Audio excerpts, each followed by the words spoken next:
In this training, we'll be building our own web hosting business from home with our laptop and internet connection. We want to compete with the popular hosting providers like Namecheap, GoDaddy, Bluehost, NameHero, and other popular web hosting providers in the market. So if you're a freelancer or a web developer, even if you're a student, you can start providing hosting services to your own clients and charge them monthly for doing so. One of the best businesses to start online is offering hosting services to users who want to host their websites. The softwares we'll be using throughout this course or this training are the same softwares other hosting providers use to host their own users or clients. One thing I like about this business model is that it's going to give you recurring income or recurring money, because users will be renewing their hosting services. If you have ever purchased hosting from other hosting providers, you know this already. They'll bill you every month or every year for hosting your website. So we're going to be doing that in this training. Okay, so if you're pumped up and you're ready to get started, let me walk you through a demo so you get a better understanding of the whole process, how this website works and how you're going to make money with your site, how users will buy hosting services on your site, buy domain names and other things. So this part of the training is going to show you or give you a demo, a walk around. Users are going to land on your site and click on order now. So when they click on order now, it's going to take them to a pricing page just like this. Users can also click here and click on buy hosting, and it's going to take them to the same pricing page. So we have this site menu. Users can click here and it will take them back to your home page like this. So I assume your user wants to buy hosting, so they'll simply click on buy hosting. They'll land on your pricing, and we have basic, advanced and premium. I'll show you how to set up these packages. With our basic plan, we are giving them the ability to host one website with 15 gig SSD storage, 15 gig bandwidth. I'll show you how to assign these packages or these features to your packages. So your users will click on order now after they decide on which package to pick. Okay, so this depends on what your users want. If they want to host more than one website, then they'll go with the advanced packages. Okay, but this is how I set up my hosting.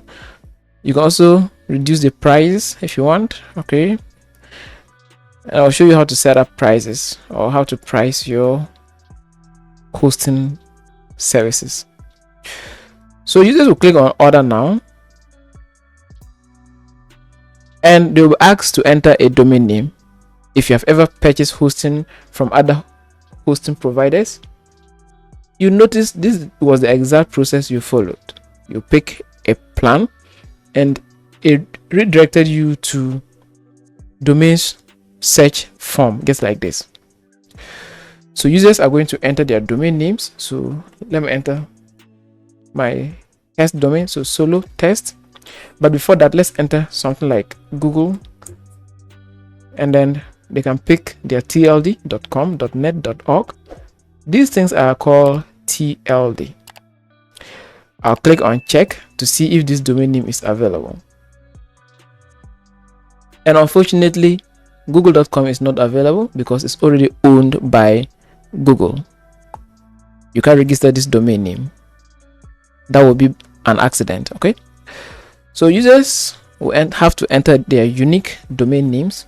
So something like, let me enter my unique domain name, so solo test domain, and click on check to see if it's available. And this one too is not available, so I'll just add a random number to it and click on check again, and this time our domain name is available. Congrats, your domain is available. You can continue to register this domain name for this price. I'll show you how to price your domains. After that, I'll click on continue, or your users will click on continue. So this is the exact experience they'll see on your website. Okay, I'm showing you how your users are going to navigate throughout your site, and this is your plan, and then they can pick a billing cycle. Users who want to go long term can pick a 12-month billing cycle. I'll show you how to create price or billing cycles. If you don't want to have 12 months, but you want to have 1 month, 3 months, and 6 months billing cycle, I'll show you how to do that. For now, I'm only showing you a demo of what your users will do on your site. So I'm going to leave it as the 12 months, and I'll click on continue and go to the next page. The site is going to redirect us to this page, and these things are called domain add-ons. You can sell DNS management, ID protection, and email forwarding. And users who want to add these things or who want to have these functionalities can simply buy them as extra services and then click on continue. From here, they can enter coupon code. I'll also be showing you how you can set up coupons on your hosting business. So I'll enter my coupon here and click on validate code. But right now I don't have coupon. Because of that, I'm going to leave that option. I'll click on checkout. Users have to enter their personal information and then enter password. After that, they'll pick a payment gateway and accept your terms and click on complete order. So once their order is complete and then they make a successful payment, then you go ahead and provision their account. I'll show you how to provision users' accounts in your dashboard or in your billing software called WHMCS. So I assume this user was able to make a successful payment. Now I want to log in as this user. Once an order is complete, users' account will be created. So your users can log into their dashboards by clicking on login, or by clicking here and then clicking on login. Your users can also log in by clicking on client login on your homepage. They will ask to enter their email and password. Click on login. They'll be redirected to their hosting dashboard. I'll show you how their hosting dashboards look like. Welcome to your users dashboard. This is how their hosting dashboards look like. Once an account is created, they'll be redirected to their dashboard just like this. After you provision their account or their hosting services, they'll see the number of services they have, number of domains available, number of tickets, and invoices unpaid. Users can click on their invoices, pick the invoice that they want to pay, and complete payment with your payment gateways. I'll also teach you how to integrate payment gateways in your hosting business. That way you can receive payment from your users. If you don't have PayPal in your country, don't worry, because I'll be showing you how to integrate other payment methods aside PayPal. So I'll click here to go back to my dashboard. They can also pay all their invoices by clicking on pay all to settle your invoice or their invoice. And this money is coming to you straight. You're not sharing this money with anyone. Users can click on add funds to add funds to their account. To enter the amount they want to add, click on add funds and this money will come to you. I'll click on home again, and this time I want us to click on services. For now, SSL is not installed. I'll show you how to install SSL on your users control panel, and that's where they'll be managing their websites. So right now, I want to show you how users will navigate to their control panel. Users will click on their package, scroll down. Your users will click on login to direct admin to log into their control panel. This direct admin. There are other control panels out there. Direct admin is not the only control panel. We have other control panels, but direct admin is one of my favorites. So users will land and scroll down. You see we have file manager.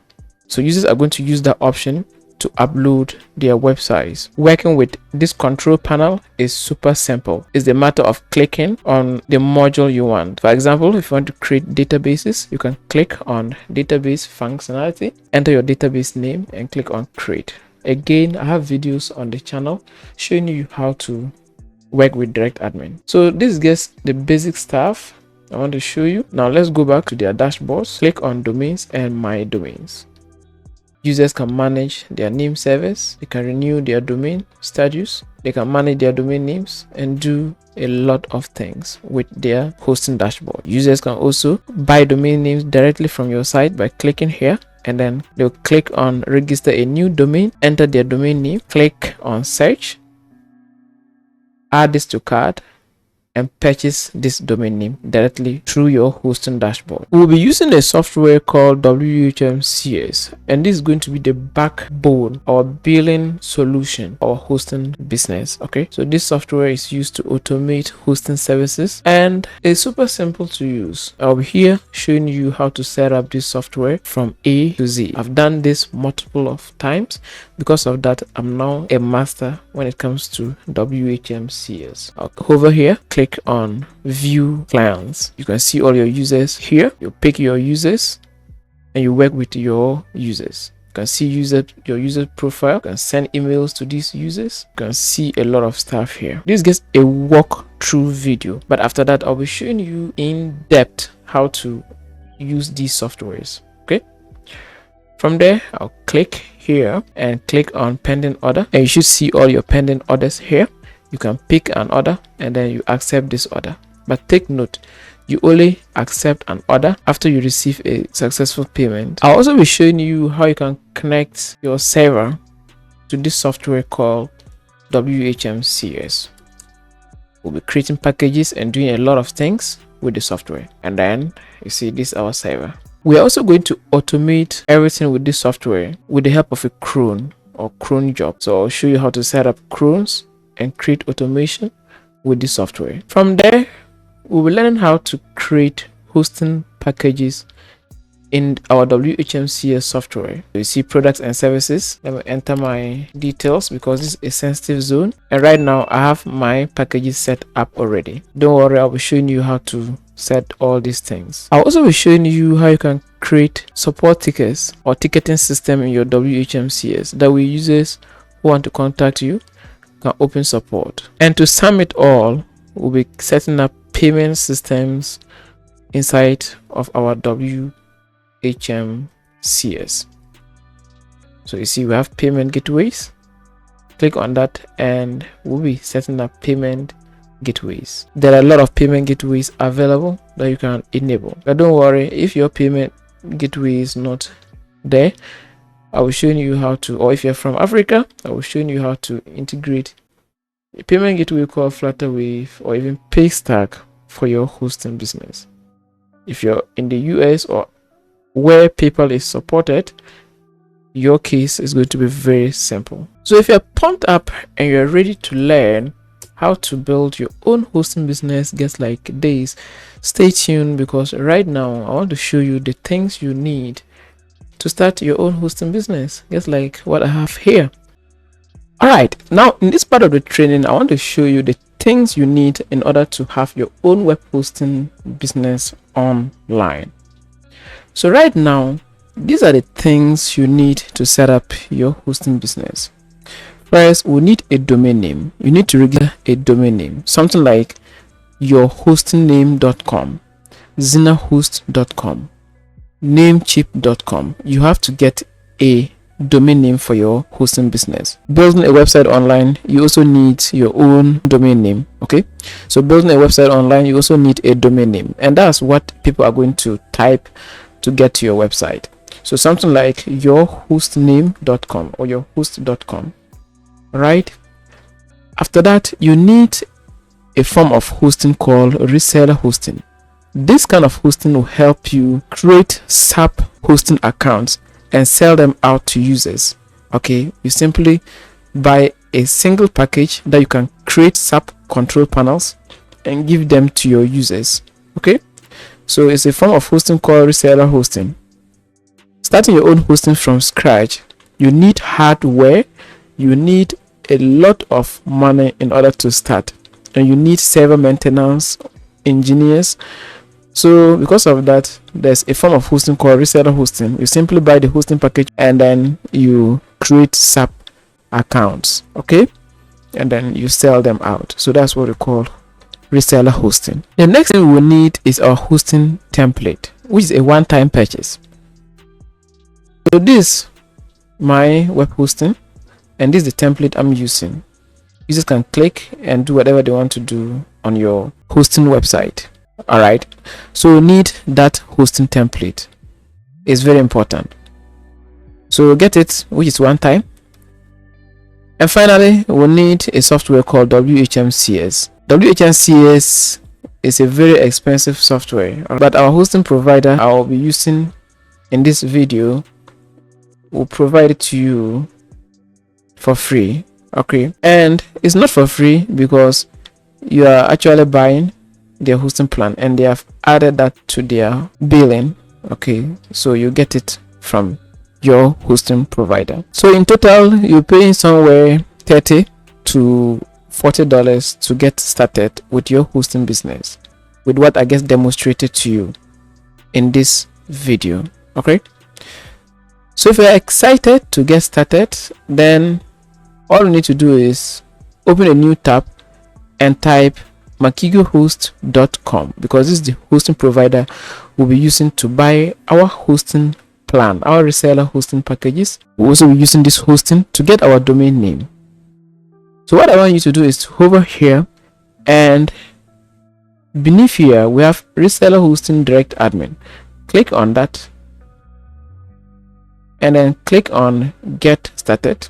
And these are Makigo Host reseller hosting packages starting from $5 per month. Now after you fill this package with users, you upgrade to the 30 users plan, and then our mission is to get to this unlimited plan where you can host unlimited users. Let me show you quickly how you can make money with this site. Is it even possible to make money reselling web hosting services to your own users? The short answer is yes, it's possible. Now let me open my calculator, and you're going to be paying $5 every month. So multiply by 12 months, which is a year, you're paying $60 per year to host 10 users. Let me take you to my hosting, and I want to use that as an example. So I click on buy hosting. Now my hosting plan basic is $10 per month. This is too much. Okay, so I'll assume let's assume you are selling it for $3 per month. So go back there, and if it's $3 per month and you are selling to how many users? 10 users, because on your basic plan you can only sell to 10 users. So if you are selling your basic plan $3, so that means each person will pay you $3 per month, multiplied by 12 months, that's 1 year. So 1 year, each person will be paying you 36. Let's multiply that by the 10 users, and that's going to be 300 and what? So 360. So the 36, so the 36 by the 10, that's $360 minus your cost, which was 60. That means you're going to be making 300 every year. Now after you fill that account or that plan with your 10 paying users, you upgrade to the next one, which is $10 per month. So let's also do the math there, the mathematics. So that's $10 per month multiplied by how many months? 12 months. So that's 120. But take note, with Makigo Host, if you are going annually, you get 1 month free. Okay, all right, but let's forget about that. So with your 30 users, you are paying how much? 120 every year to host 30 users. So 120. Now the 120, let's assume you're still offering $3 per month, multiplied by the 12 months, that's 36. Okay, so each person will pay you 36, but this time we're now selling to how many users? 30 users. Okay, 30 users. So with our 30 users, this is how much they will be paying you. All of your users will be paying you per what? Per year. minus your cost. Okay, so that'll be 120, because this is the amount you'll be paying to your reseller host. All right, and that's going to be 960 for hosting these 30 users. Again, you can always increase your prices. If you don't want your hosting to be cheap, you can increase it to something like $4 per month. All right, so with that calculation out of the way, but before I end this part, let's go back, and once you fill this package with your 30 users, then you upgrade to your unlimited users. Now this is where the magic happens, because you now have the freedom to host whatever number of users you want on your server. So it's 100% or 100% possible to make a good income reselling hosting services to your own users, especially if you are a web designer and you want to make extra revenue.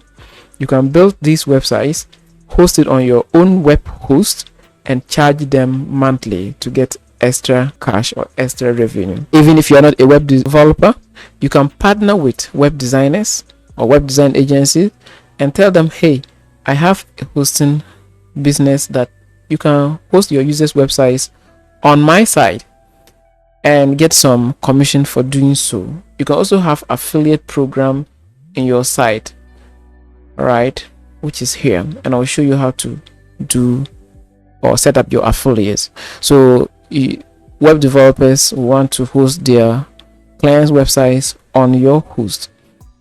You can have a contract or a deal with them, whichever form of deal you want to have with these web developers or web design agencies. That one you have to decide on how you do to attract more users. Okay, you can also start a YouTube channel teaching people how to build websites, and in the process you tell them, hey, you need a domain name and web hosting, and they have to buy it from this hosting company, and then you link it to your hosting. They'll end up buying it, and then you make money that way. So the possibilities are endless. Let's now continue with the training, and I'll show you how to get your reseller hosting or your hosting plan from Akigo Host. We also get our domain name, and from there I will now show you step by step, in depth, how to set up all these things for yourself. So if you're ready, let's go back and then purchase our reseller hosting from Akigo Host. We're going to start with our basic plan, which is Direct Reseller 1, because we're getting started. We don't need this big plan. If you are buying this, that means you already have users somewhere that you want to transfer over to your server once you buy this plan or after you buy this plan. So I'll click on Order Now. Once the page is loaded, scroll down and pick your billing cycle. If you want to go month to month, you can pick this 3 months, 6 months, or 1 year. I want to go month to month. From there, we'll click on Continue. Next, we want to register our domain name. So enter your host name here. If you have your domain name somewhere and you want to use that, then you can simply click here and enter that domain name here. But after that, you have to go to where your domain name is already hosted and update your name servers to point to this hosting name server. In my case, I'm going to register a new domain, so I'll click here and type my first host 123.com. Okay, so enter your host name there and then click on Continue. So the site is going to search for this domain's availability, and you see, good news, your domain name is available to register. I'll click on Add to Cart, scroll down, and you can pick DNS management, ID protection, and email forwarding. If you don't want your details to be exposed to the general public, you can simply enable this feature and then click on Continue. But I don't have money, because of that I'm going to leave it, and I'll click on Continue. Scroll down, and we're going to enter our personal details. Okay, so you see our host is 499, which is almost 5, and our domain is this, and right now is signing up to this. So just scroll down and enter your details. Click here to accept that you are not a robot. After that, all you have to do is just leave this. All right, you can pay with cards, Bitcoin or Momo. Accept to their terms, and then click on place order and create account. Once you complete an order, you'll be redirected to your dashboard. Makigo is going to send you an email asking you to complete your payment. So once payment is made, then you'll be redirected to your dashboard where you can start building your hosting business. So I'll see you in my dashboard and show you the things you need to get started. Welcome to your hosting dashboard. I have 2 packages here with the status as active. Makigo is going to take some time to set up your account for you. Scroll down and you should see this as active, and then your domain name as active. Now let me take you to my Gmail or my inbox and show you. Makigo is going to send you your server details. Here is mine. Also check your email for your details. So reseller account information, I'll open it, and these are the details we'll be needing to set up our hosting. You can also see this same information here by clicking here and then going to email history, and then click on reseller account information, which is also here. All right, so we'll be using this to now set up our hosting provider or our hosting business. Okay, now this part of the training will show you how to set up your front page just like this. I'm going to show you how you can set up your landing page like this, because this is going to be our front interface, our front facing store, and with this users can click and buy your services. But before that, when you type your website name, okay, the website name.com, hit enter, you should see something like this. All right, so in your case you are going to see something like this. Your website domain name should load fine for you to get started. We're now going to log into our server for the very first time, so we're going to copy this URL. You can also go to your email and then you get your details there. So I'm going to copy the URL, open it in a new tab, copy my username, paste it here, copy my password,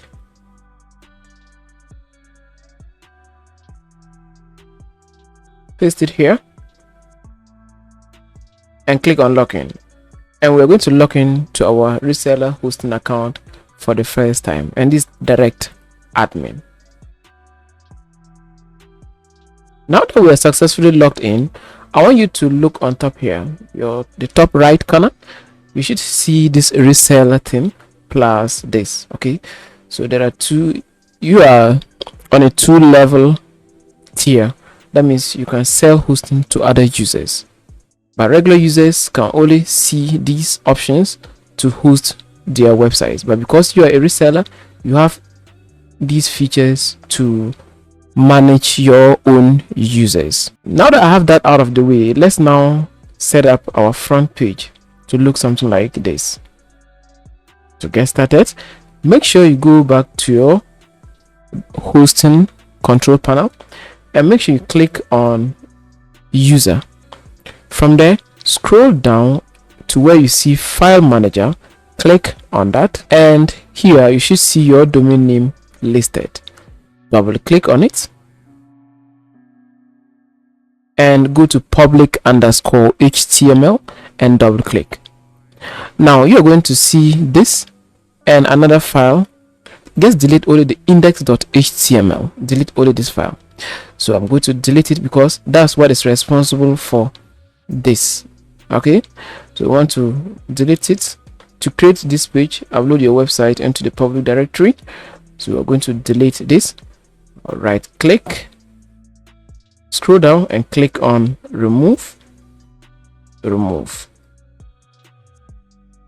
Now we're going to upload our template. Where do you get your template? In the description of this video, I'll leave a link to this same templates. If you like it, you can use it. So click below to grab your template. I assume you have your template ready, so it's going to look like this. Okay, it's going to come in this format, but in a zip format. Make sure you extract it, and after you extract it, double click and you should see two folders. One is an HTML folder and the other one is a WHMCS folder. Now this is what we'll be uploading to our WHMCS to have a better look. Okay, we don't want to use the default WHMCS template, so we want to have our own template. This might not make sense right now because I don't think you know what WHMCS at the moment, because I've not yet introduced that software to you. So because of that, just ignore that part. Just go to the HTML folder, double click, and we're going to zip this. All right, so right click and click on compress, click on create. So this is what we're going to be uploading to our server. Go back to your browser, go to your control panel, and this is where we'll be uploading our file or our folder. All right, make sure you're on this public_HTML. Click on upload, click here, and make sure you navigate to the HTML template. Okay, so it's going to look like this. Go to your HTML template. Let me take you back again. All right, so it's going to look like this. Go inside and go to your HTML. Upload the one you zipped, okay, inside the HTML. So upload the one you get zipped and click on upload. After that, click on upload again,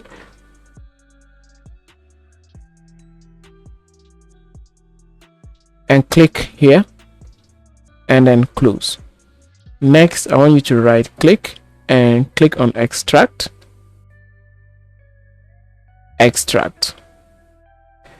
Go inside here, double click, select everything. So here, select, click on these three dots, and then we're going to remove this part and click on move. Great. Now go to your site, reload, and you should now have this live. Okay, so for now we have not yet linked our WHMCS pages. I'll show you how to link those pages here. That way user can click on client login to log into your building software. So this is a very simple hosting template that you can use to get started right away.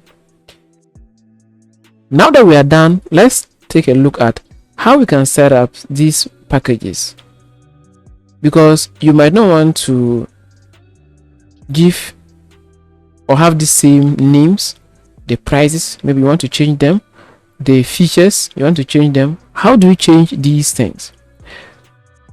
So this part is now going to address that. Go back to your hosting control panel, and I want you to click here. Go to your public_HTML, scroll down and click on pricing tables, right click, click on edit in new tab, and this is the part we'll be using to edit our prices. So scroll down to where you see pricing. Okay, this part, pricing table, scroll down, and this is where you assign your new name. So maybe you want to give it basic, so just put basic, and the pricing, maybe you want to reduce it to something like $5 per month, You can reduce that. How many websites? You can specify that here. So you only edit the black text. All right, do not edit the code itself. So specify the things you want them to do or to get. Scroll down, and the advanced, you can put the standard, and the price, maybe that one is 10. Number of websites, maybe 5. Scroll down, and the premium, that one can be ultimate. So put the ultimate, and here maybe we want to give them $15 per month. How many websites they can host? Maybe 10 or unlimited websites. Specify your storage. Scroll down, and the pricing table ends there. Click on save file. After that, go back and reload this page, and you should see the changes here. And now you see that we have 5, 10, and 15. So that's how you edit your pricing table. Okay, I'm doing this because I was showing you these are the same prices we'll be setting up in our WHMCS or our billing software. After that, we'll also be setting the same packages in our control area, which is here. That way users will be able to create their account on your hosting. Okay, so we're done setting up our prices on our landing page or on our home page. The next thing we have to do is to go to our control panel and set up the same prices there. That way users will be able to order our services, because we want them to order these plans and get the same thing inside their control panel. So whatever feature you specified here should be the same thing you'll be specifying here. So to get started, click on reseller and click on manage user packages. Click on add package, and we're going to give our package a name. But before that, go back to your landing page and see the things you specified. The first thing we're going to look at is the number of websites they can host on our basic plan. So, which is one website. Go back and just scroll down to the bottom and give your package a name, which is called basic. Scroll back to the top, and our bandwidth, we're giving them 15 gig bandwidth. So just click and change it to gig and put 15.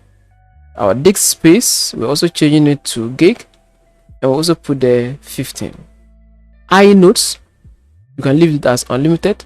Number of domains, we want to leave it as 1, because on our basic plan they can only host one website. Number of emails is 5, so we'll go back and we'll change the number of emails to 5. Forwarders, you can give them unlimited or whatever number you want, because it's not good to leave it as 0. When you leave it as 0, no one can create a forwarder.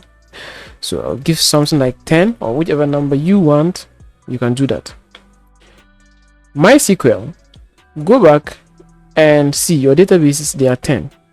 So 10 databases and 10 FTP.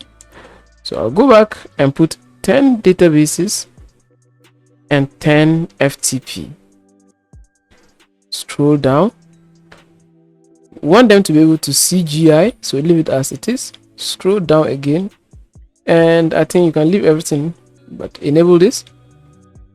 Scroll down, and we are done with that package.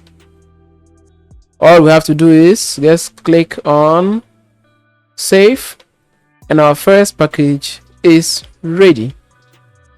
Good. Click here to create your second package. Once the page is fully loaded, scroll down to the bottom, and we're going to give it standard name. Okay, standard as the name because our second package is called standard, with 5 websites hosted. So scroll back, and we're going to give this how many gig? Let's see, 2020. So come back and we put here 2020. iNotes can be unlimited. Here 5 websites. Scroll down, and our subdomains, you can specify that there.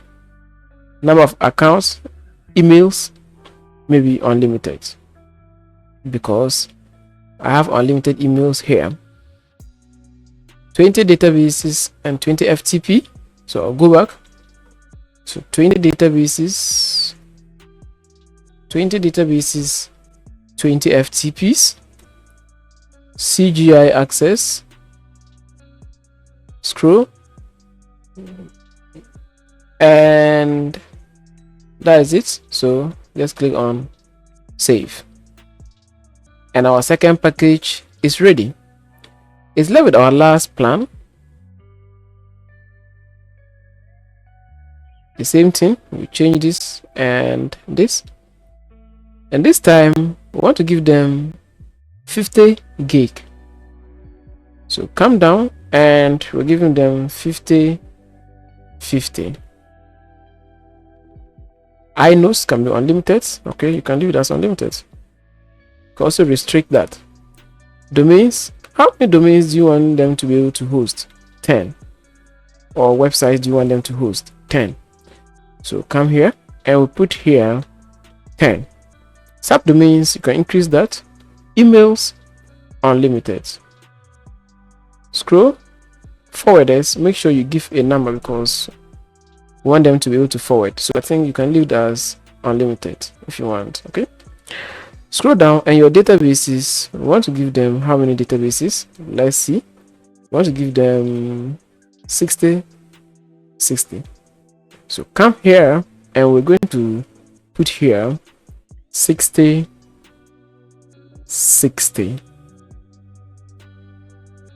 CGI access, and finally our package name, which is ultimate. So let's put the ultimate plan and click on save. This way you can assign these features to users inside your control panel or your web control panel whenever they buy one of your packages. So if a user purchases the basic plan, then you assign the basic to that user. We don't want users to get unlimited everything if they bought the basic plan or the standard. We also want users to get the basic features if they bought unlimited plan. So we want to give them packages, that way we can assign various packages to our users. I hope it makes sense.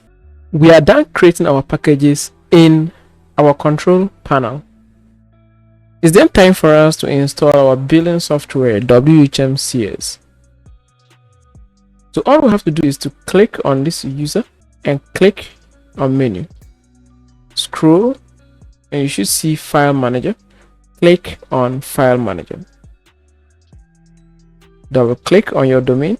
Go to public_HTML. Inside here, click on new folder, and we're going to name this folder members. So members, and this the folder will be uploading our billing software inside here, because we want to. Okay, so when you go to MacuHost, then click on client login. You see there's members here. That means they have their software installed inside here. So that's the same thing we want to accomplish. We want to install our billing software inside this. So double click on that members. Now, where do we get this billing software? Make sure you go to your MacuHost dashboard, open support, and ask them to provide you with this billing software. I have my software here. So I'm going to upload this to my folder. So what I'll do is make sure you're on the members. Okay, you're inside the members folder. Click on upload. Here is it, and I will upload. So I'm going to wait patiently for this software WHMCS to get uploaded to my server. Our software is uploaded successfully. Now let's click on done and we close it. Let's extract by right clicking and click on extract. Next, we want to click here, extract. Let's go inside here, double click here to select everything, and then click on these three dots and click on move. We want to remove this part and click on move. Go to your domain, type your domain /members, hit enter, and you should land on this page. So this is our installer. We're going to now initiate the installation wizard. I'll click on begin installation, click here to begin. So I'll click on it, and we are brought to this page. Scroll down and accept their terms. System requirement check pass. We're not going to begin the installation, so I'll click on begin installation. We're going to enter our license key. Okay, so your hosting provider provide you with these details, so enter your license key here. After that, we're going to create a database just like you would do for a regular script. If you have ever used or installed script from CodeCanyon, you know this already. Okay, so we're going to enter our host, port, database username, database name, and database password, and click on continue. So where do we get this information? Just go back to your dashboard, your control panel, click on the logo here, make sure you're on the user, and click on databases.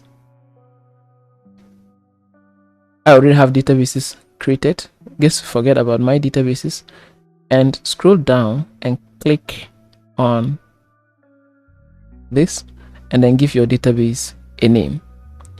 So I'll put something like maybe my WHMCS and click on create. You can also use this advanced feature to specify a different name for your database, but I'm going to leave it as this. Okay, so that means our database name and our database user name will be the same. Click on create. So these are the details we will need to proceed. So with the host, which is already here, local host, just leave it. The port, don't touch it, leave it as it is. Come down and you see the database, just click here, and we're going to paste that here and here.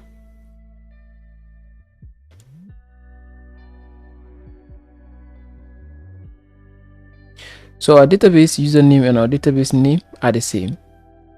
Go back. I'll go to copy our password, which is this. So I'll copy that password, come, and we're going to paste that here. After that, click on continue, but before that, enter your key. So I'm going to enter my key and proceed. I've entered my key, right, and then I'll click on continue. Next, we have to set up our administrative account, and these are the details we'll be using to log into our WHMCS software.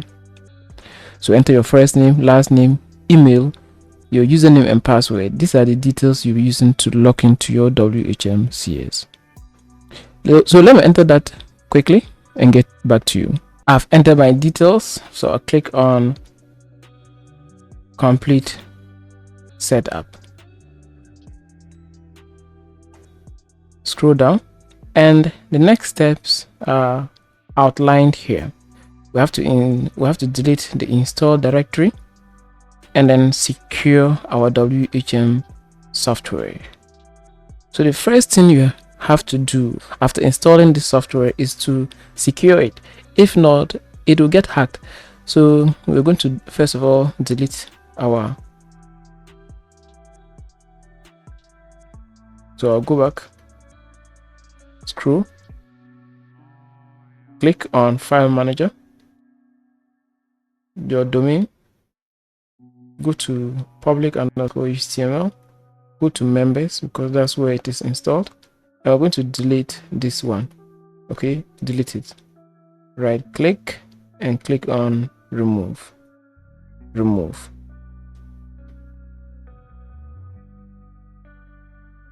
Now scroll down and click on go to admin area.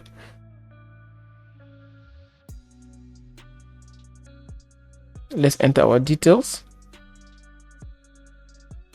and log in.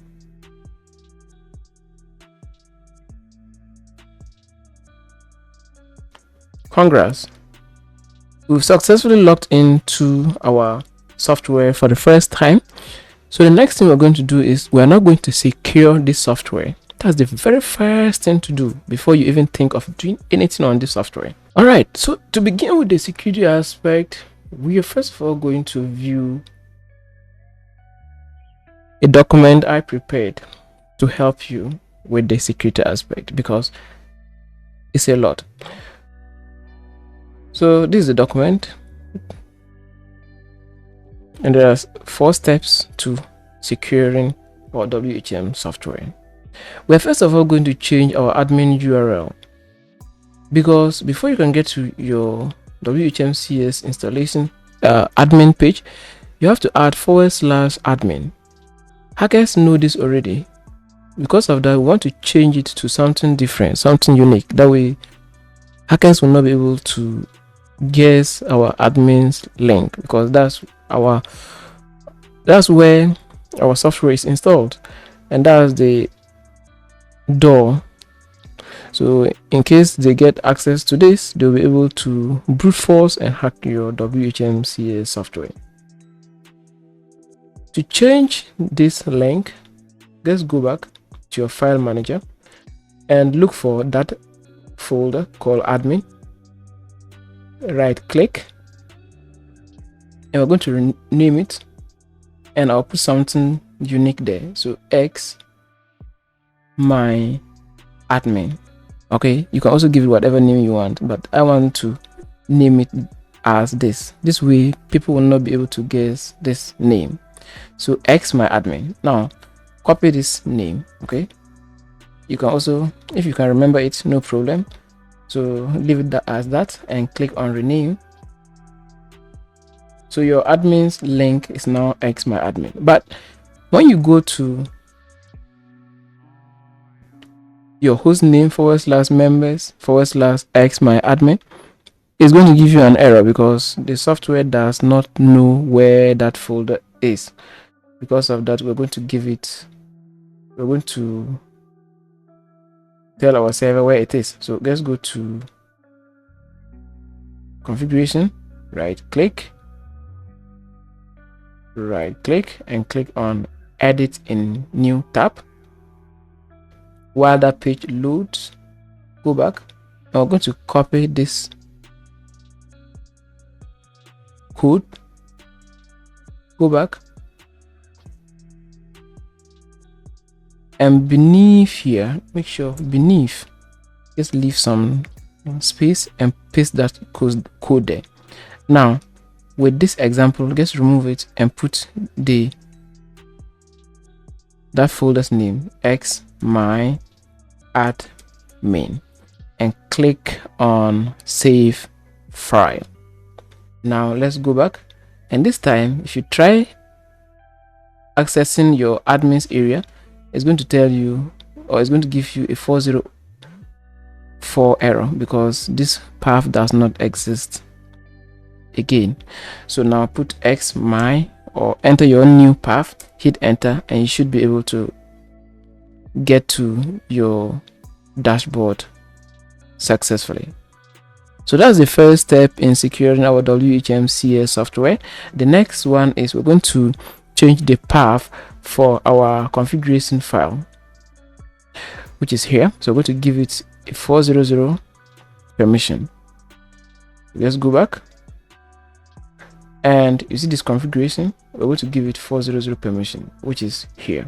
So to give your configuration file a new permission, just click here, and we want to remove everything. So we don't want the public to be able to read this file, we don't want group to be able to read this file, we don't want to write to this file, we only want to read this file. All right, and click on save. Good job. Now let's track our progress. So let's close this and come here and click on system health, and want to make sure here we have 1 warning with 0 needing attention.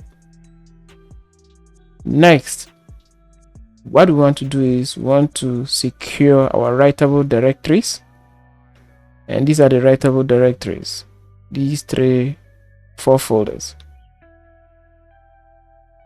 To do so, make sure you go back, and we're going outside our public directory.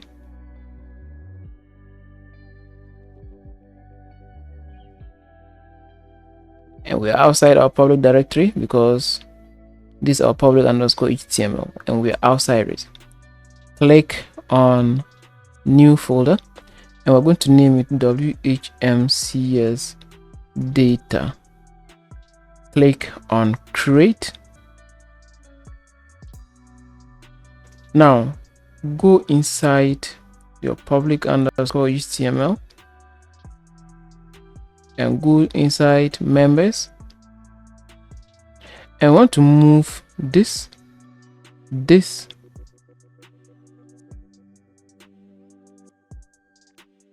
templates underscore C and croons. All right, croons, we want to move them, these writable directories, to this new folder that we created. So just drag and make sure you put them inside here, which is your WHMCS template. Okay,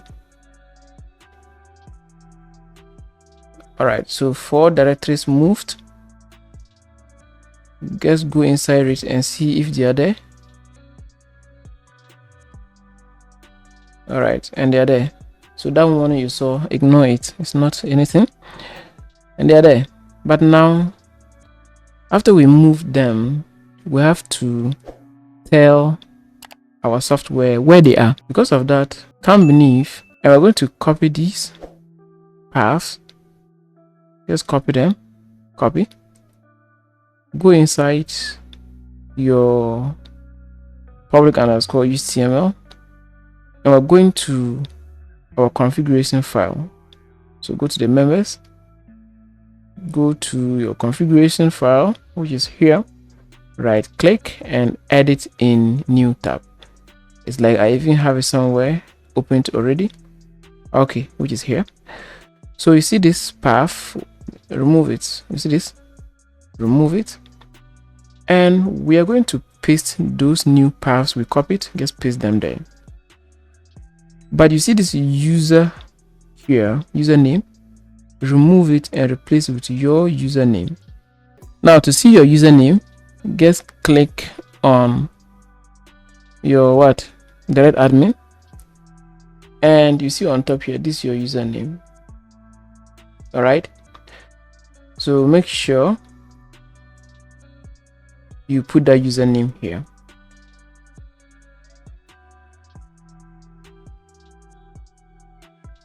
And then you also put it here throughout.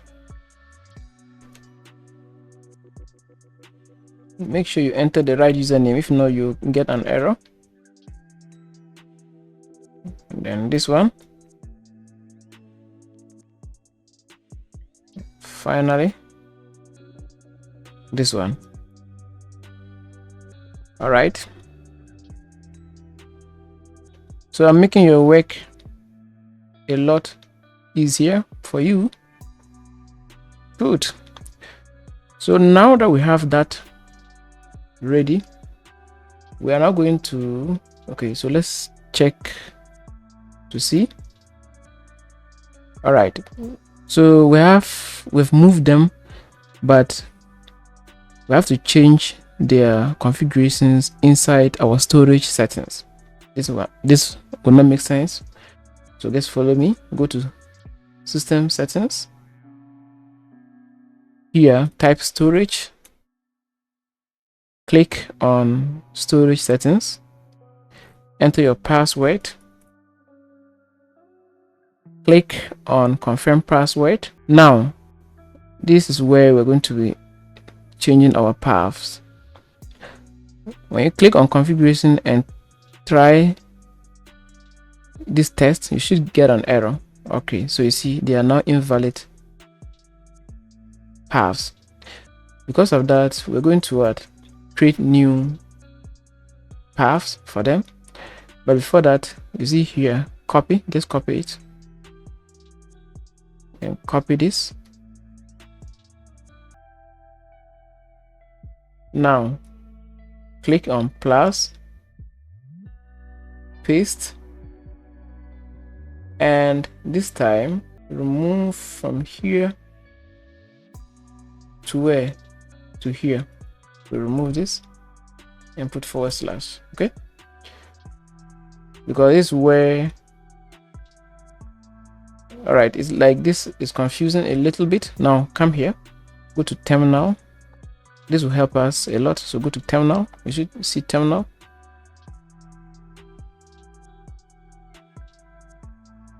Inside terminal, we want to go inside, so just type list ls, and then we go inside this WHMCS data, because that's where our new folders, that's where we move the folders. So just change directory cd into WHMCS data, hit enter. Okay, now list again. Let's go inside attachments. Okay, or you can just do print working directory. Okay, so this is your path. All right, so copy this path, and go back.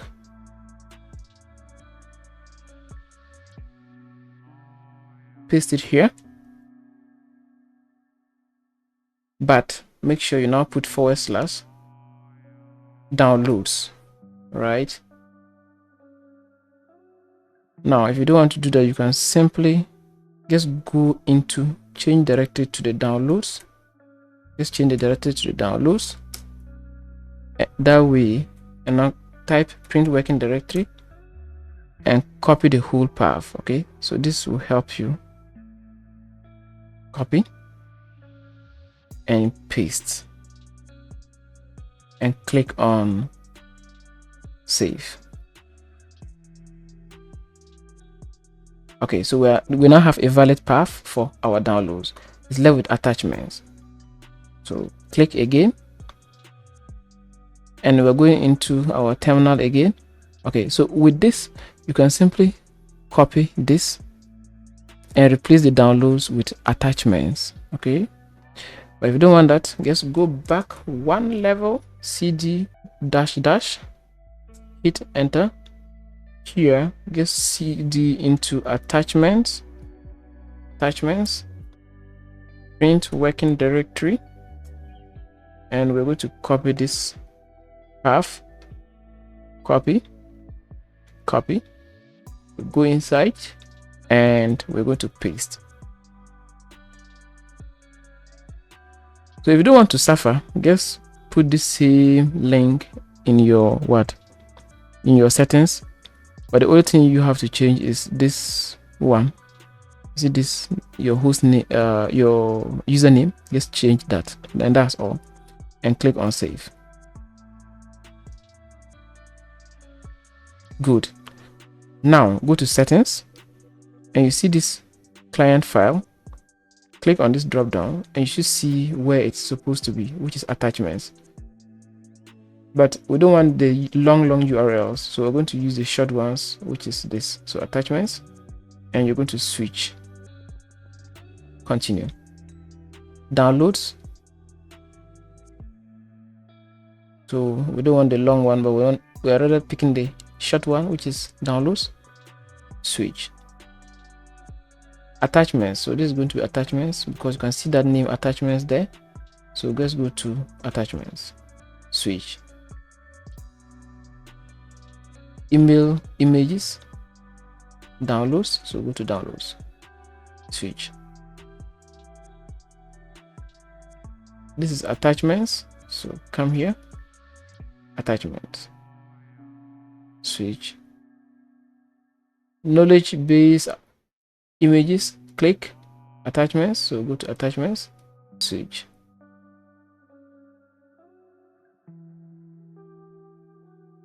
Here, forget about the projects part and just leave it as attachments. So come here, attachments, switch. And finally, this is also going to be attachments. So let's click here and go to attachments, switch. Excellent.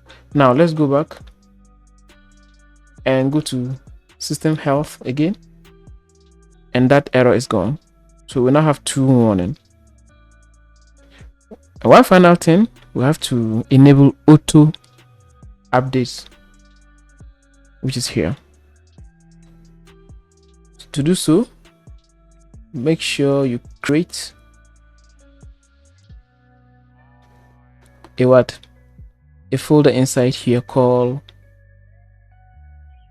so let me go back, cd backwards. We're going to create a folder called updates.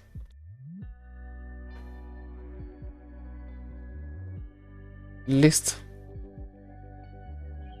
All right, so we're going to now make directory md mk dir. So we're going to make a directory called updates.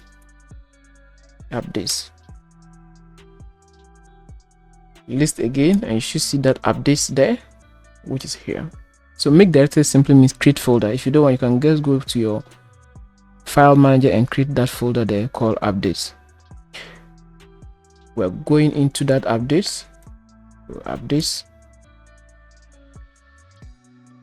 We're going to print working directory, and you see this is our updates.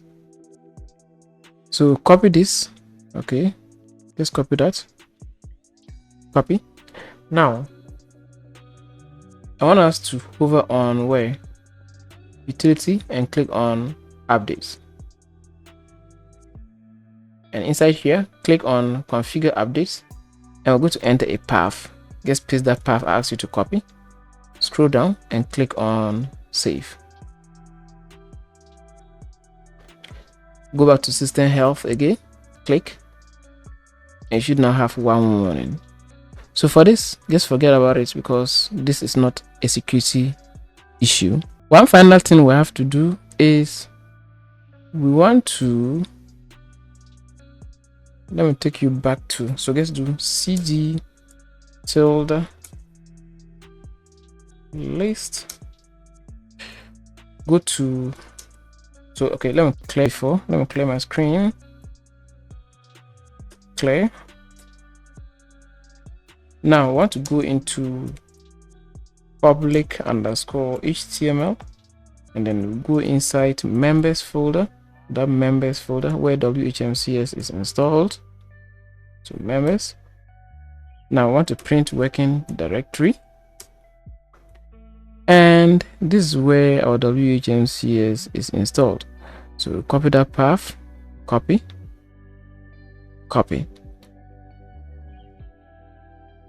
go to your file manager. All right, so this time we can now disconnect, and we're going to close it. And what we're going to do is we want to go to file manager, go to your domain, go to where the WHMCS software is installed, which is public_HTML. Sorry, we are going to where? Here. Okay, so here. Okay, so that new folder we created and moved those writable directories. And you see this cron is a special folder, and we have to tell cron where WHMCS is. So simply click on rename and remove this new part. So let's remove the new. Click on rename. We're going to right click and edit in a new tab. Click on OK.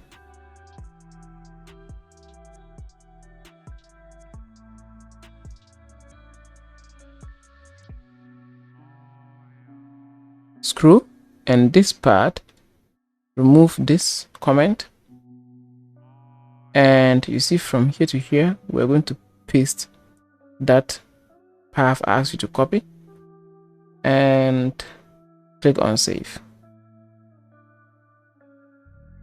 Make sure here you put / save, and this is where WHMCS is installed inside here, members. Now come, and what we want to do is click here,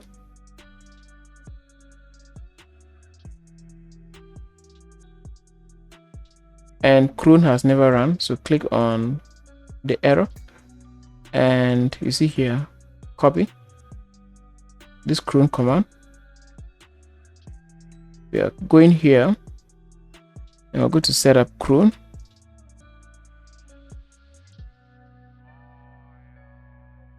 Scroll down and you should see cron jobs. Click on cron jobs. I already have a cron set up, but I'm going to remove it and show you how to do it. So remove it,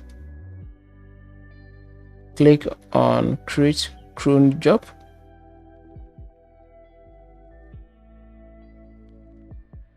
put /5 because this is 5 minutes. We want our cron to run every 5 minutes. Scroll, and you see here, paste your cron command we copied, and click on prevent email. After that, scroll and click on create. So this cron will run every 5 minutes. Now let's monitor this. Okay, so you see cron is already running. If here is okay, here too is okay.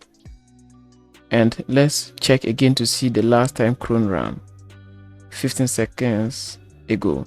So cron is running. You can monitor it again, and this is used for automation purposes. We are done with the security aspect. It's then time for us to set up some basic settings or configuration, after which we'll now do the detailed configurations.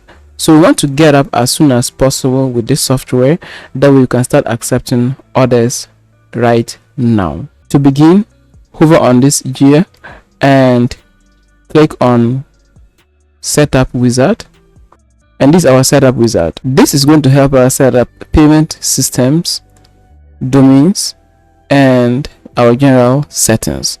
So if you're ready, let's get started. I'll first of all click on next, and we are brought to a page like this. Enter your company name. So I'll click here and enter my company name. If you have logo for your website, just click here and upload a logo for your site. Please, let's enter an email for our hosting. I'll remove this and enter something like maybe support at my host name. But make sure you create this email. Make sure it's a valid email. So I want to leave it as support at Reseller Hosting.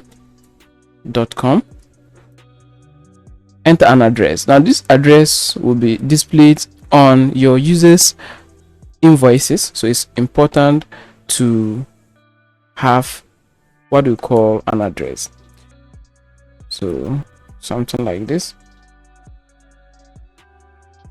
All right, you can enter an address for your site and your country. Make sure you pick your country, and language, pick your language and click on next. Next, we're looking at our payment configurations. If you have PayPal in your country, this is going to be very simple for you. I want to disable this and this. I don't want to accept checks. Okay, I don't want to accept checks. I want to accept instant payment. Because of that, I'll click here and enter my PayPal email and click on next. So enter your valid PayPal email. Now enable domains. Yes, we want to enable domains. What is the starting point of your domain? Please, if you want your domain to be $15, $15.99, whatever, you enter that price there. And let's disable enum, because I'll be showing you how to use a different domains registrar and not enum. Click on next. And our server, for now, let's skip this step, and we're going to skip this step as well and click on finish. Now that we are done with the basic configurations, it means users can now buy domains on our site. But we are not yet done with some of the things. So right now, I'm not going to show you how to set up hosting packages in your WHM. So I'll hover on system settings and I'll click on products and services and products and services. Enter your password. After that, we're going to create our products here. I showed you how to set up your products or your packages here, so I'm not going to show you.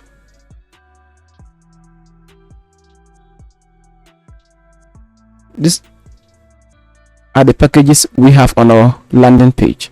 I'm not going to show you how to create these same packages in our WHM CS. We'll come here and click on create a new group, and we want to give our package a group. These packages are shared hosting packages. Because of that, I'll click here and enter something like shared hosting. So shared hosting, direct admin, you can leave it like this. Okay, next, our product group headline, you can enter any headline you want, maybe best pricing or whatever. Tagline, you can enter your tagline. Now your order form, I want to pick standard, so just leave it as a standard default. Scroll down and you see, because we set up PayPal is here. If PayPal is not supported, don't worry, I'm going to show you how to enable other payment gateways.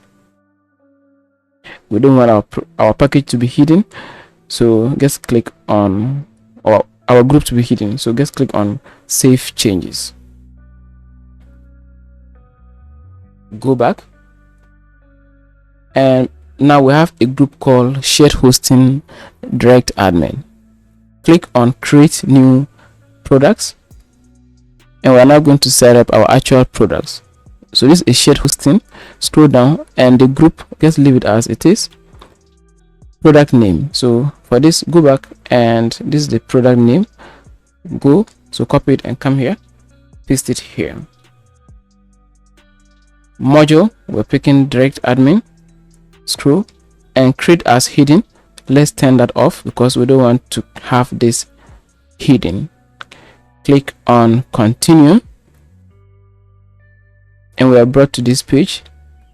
We're going to enter details here. So we're going to put our product tagline. So click and enter your tagline, whichever tagline you want, just enter it there. Scroll, product description, you can describe this product, but the most important part is here, your product long description, and we're going to use an HTML format, and we're going to be putting that here. in the description of this video, you see a document. This is the document I'm talking about. Copy, but make sure you modify this, so something like number of websites hosted, make sure it's the same as what you have here, right? So the details here should be the same details inside here. All right, so make sure it's the same thing. Make sure it's the same thing. So I guess copy that, which is this. Copy that, come here, go to your WHM, paste that here. Right, again, make sure you modify that to match this. Next up, what we're going to do is want to go back, scroll, and want to make sure required domain is enabled. That way users will be required to enter a domain name before continuing. You can also enter existing domains, so just make sure here is enabled and click on save. Go to pricing, and we want to make this recurring. Do you want it to be a monthly price, or so make sure what is here is the same thing you put here. So 5, put 5 here, so 5. Semi-annually, so 5 times 6, 30, and annually 60. So this will be the annual price. All right, how much they will paying you per year. Scroll and click here, save. Modules, we are yet to connect our server to our billing software. That's why you're not seeing your server here. Very quickly, let's go and connect our server. So I'll open these settings, or I'll right click and open it in a new tab, and we're going to set up our server. Here, type server, click on servers, click on add new server, click here and pick direct admin, your host name, open your welcome email, and this is my reseller welcome email. We're going to copy our username, go back, paste the username here, password, go back there, copy this password, paste that here,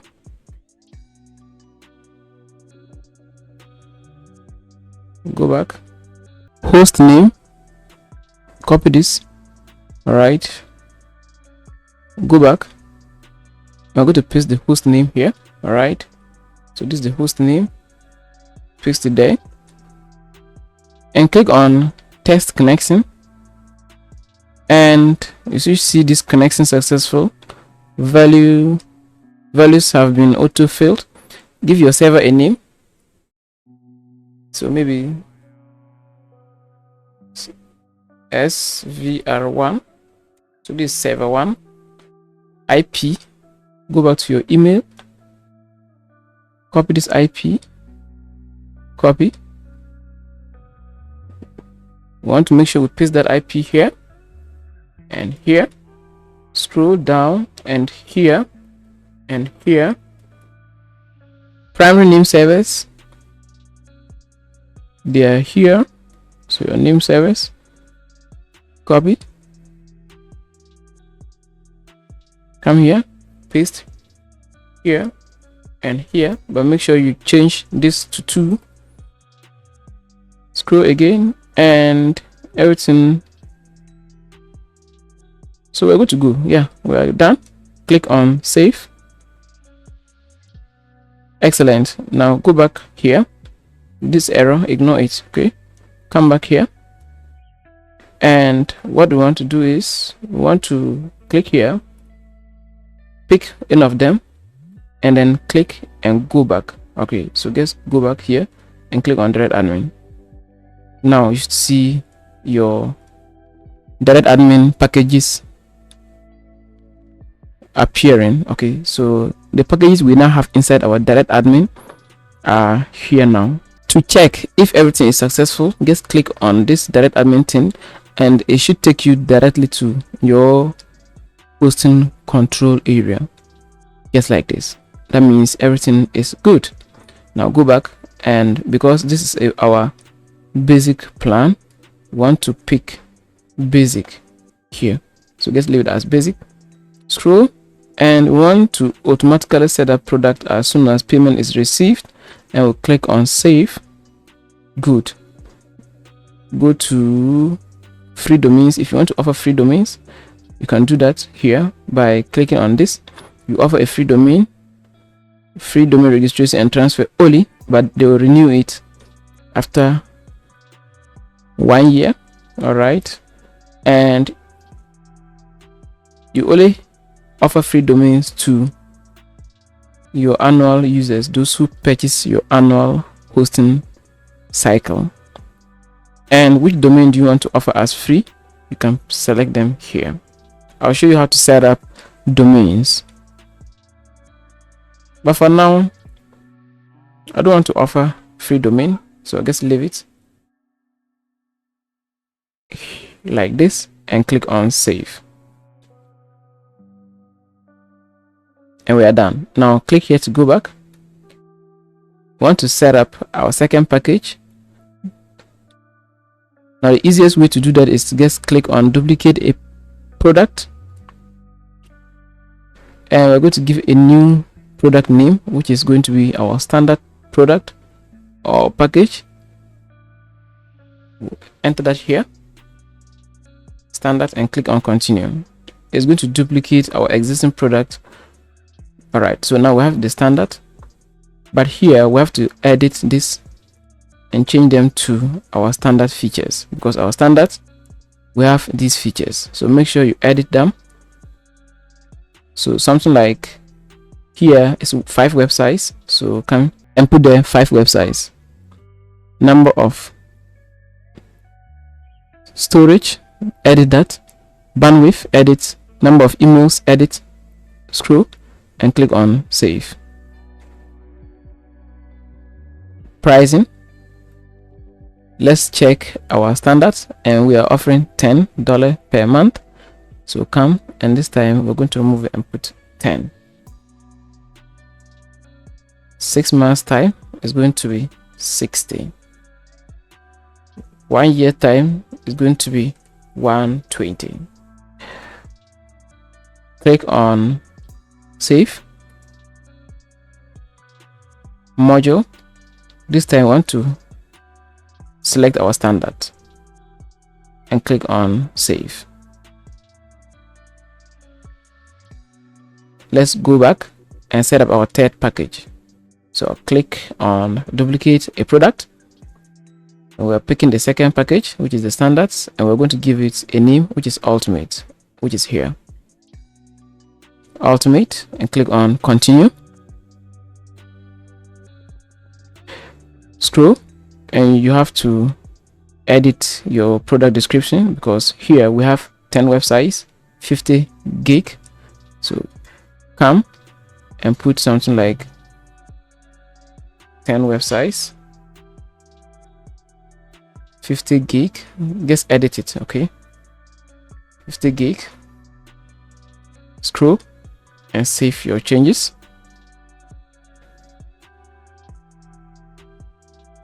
Go to pricing, and here we have 15 what,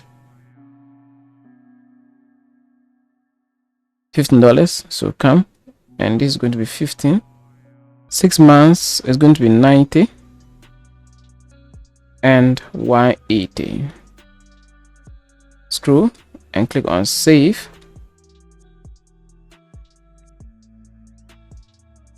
Just make sure the here is recurring. All right, your payment type is recurring.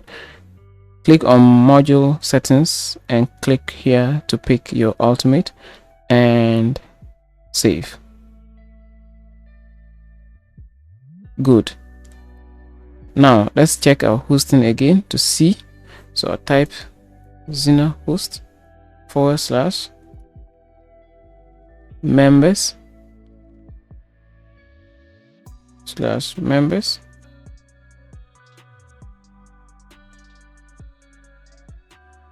Click here and pick your hosting group, and then we have our packages here with the prices. Okay, click on order now, and you see it's taking us to a domain registration form. We'll change the default theme for WHMCS so that it will have a better look. Our next line of action is to make sure users are able to upgrade. So just click on here, that back, to go back. So we want users on this basic plan to be able to upgrade to these other higher packages. So any user who will be on this basic can upgrade to this and this. Any user on this can upgrade and downgrade. So to do so, just pick your first package and go to upgrades, and we want them to be able to upgrade to the higher ones. Hold down Control and click on them to select to multiple select. Click on save, and we are done with our basic package. Let's go to the standard package. So any person on the standard should be able to upgrade or downgrade. So go back to upgrade and Control and click on them, save. Click here, and then we want to go to where the ultimate, and any user on ultimate should be able to downgrade. Okay, and click on save. Excellent, and we are done with that. We are going to do all the general configurations in our WHMCS software. To get started, hover here and click on System Settings. Click on General Settings, enter your password, and then confirm.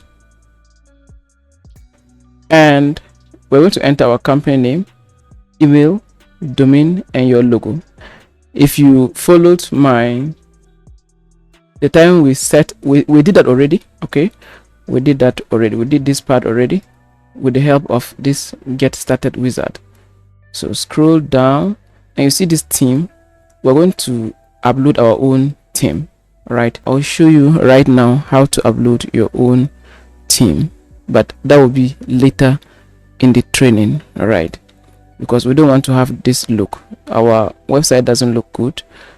We want to have our own look and not this ugly look. All right,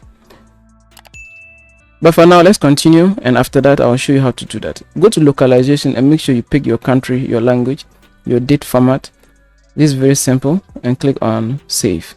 From there you go to ordering, and here make sure you click here to allow clients to place renewal orders earlier.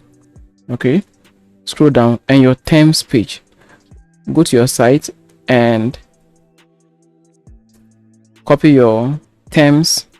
So this is your terms. Right click, copy link address, come and put that here, paste that here. So this is going to be your terms and condition page, but make sure you write some content for your terms page inside of your or on your template. So go back, scroll down, monthly breakdown. We want to make sure monthly breakdown is enabled. Here we want to automatically forward users to payment gateway. Just leave it as it is.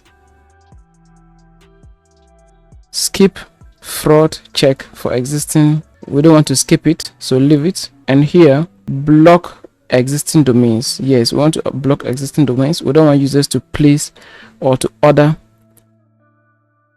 domains that are already in the system, so we want to block that. And enable terms of service acceptance. So you enable this to allow our users accept to our terms before creating or placing an order on our site. After that, click on what? Save changes. Next, click on domains. We want to make sure here is enabled. Everything is enabled. Okay, so enable everything is going to be done for you. Now with this name servers. We're removing them and replacing them with these ones. Okay, so copy this private name server, come here and paste it here, and then here change this one to 2, scroll down and use client's details. Just leave it as it is. All right, just leave it as it is. Don't forget to enable this. All right, don't forget to enable them and save the changes. Okay, next go to mail, leave it as PHP mail. Your global email signature, enter a signature, and this will be added to the footer of every mail sent through your system.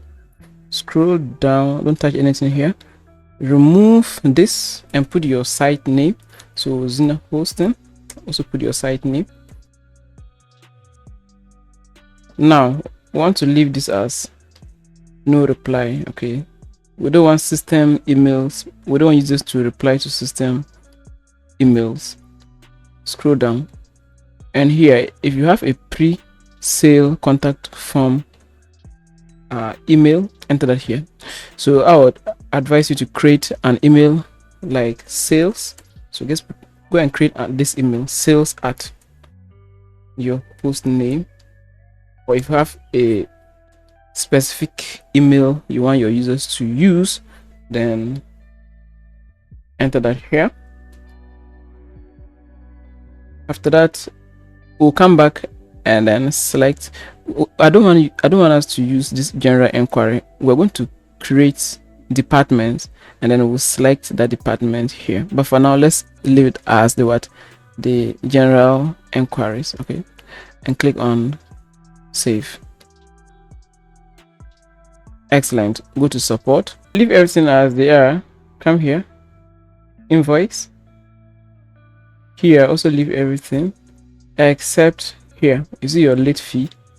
We want to charge a late fee, so those users who will not be renewing their hosting on time, we want to charge a late fee. So if you want that, just leave it maybe a percentage or a fixed amount. So I want a percentage, and I'll put something like maybe 5%, or if you want fixed fee, you can put that and they'll pay a fixed fee. Accepted credit card types, you can select all your card types and click on save changes. Next, our credit system.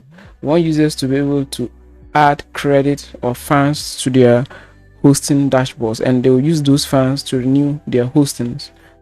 So enable this, and then minimum deposit. How much do you want to be their minimum? Enter that, and then their maximum, enter that. I'm going to leave it as it is. You can also reduce this to 5 and click on save. Affiliates.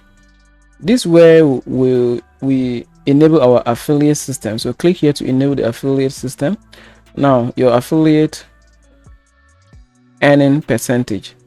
How much do you want to give to your affiliates? So maybe 25% commission to affiliates. Deposit bonus.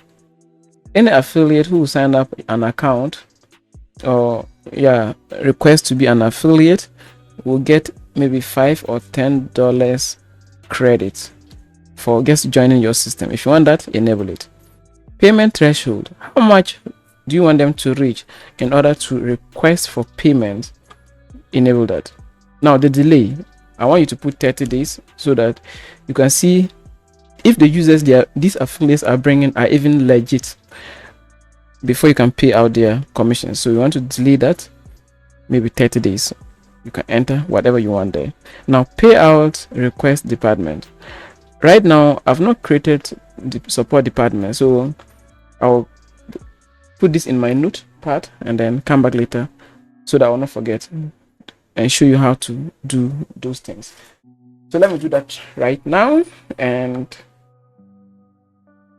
so affiliates, and then our support. All right, so let's continue and click on save, and we are done. Go to security. Now this area is very important. We want users to verify their emails, and also we want to enable recapture. All right, because without this recapture, you're going to have bots interacting with your hosting business, which is not good. So enable recapture on login forms, your ticketing system, contact form. For client registration, I think let's disable that, and domain. All right, so I think okay, so this is okay. So we want it on our contact form, and then ticketing, and here. Now create, I will leave a video in the description, and that video will show you how to get your Google recapture keys. So make sure you pick the recapture, Google recapture. All right, and then create your recapture, or get your recapture keys, enter them here, go down and click on save. Now if you don't want your IP to be banned, if you don't want to ban yourself out, or if you don't want the software to ban you as the administrator, make sure you go to a website called what is my IP.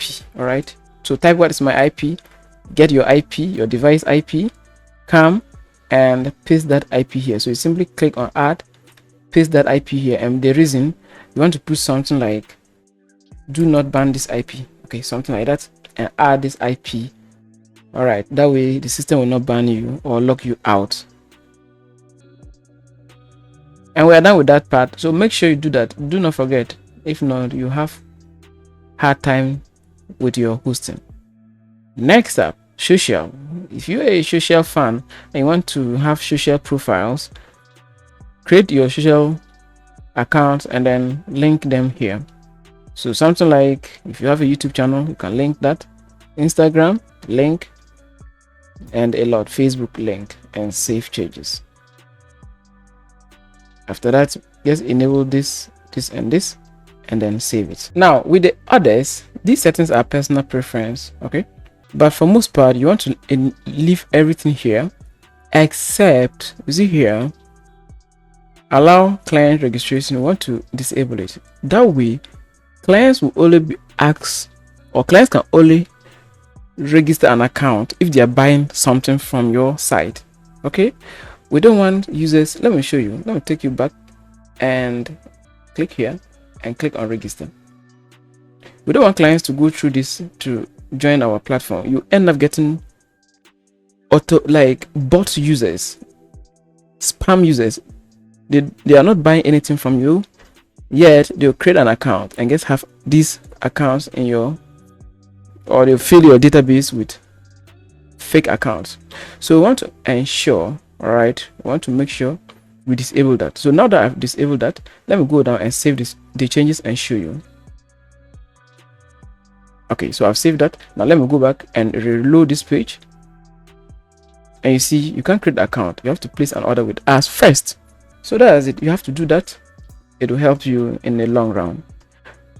Next up, let's now go to this part. This is the optional client fields.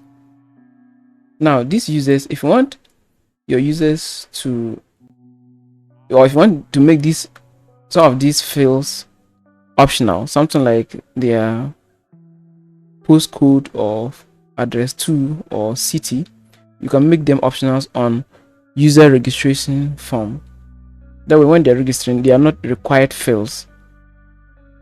Next, we have locked fields. Now these fields, users cannot change them after they create an account with you. Now let me explain to you why that is important. Something like email, phone number, and country, or even something like company name, maybe first name. We are locking these fields because whenever an account is hacked, the hacker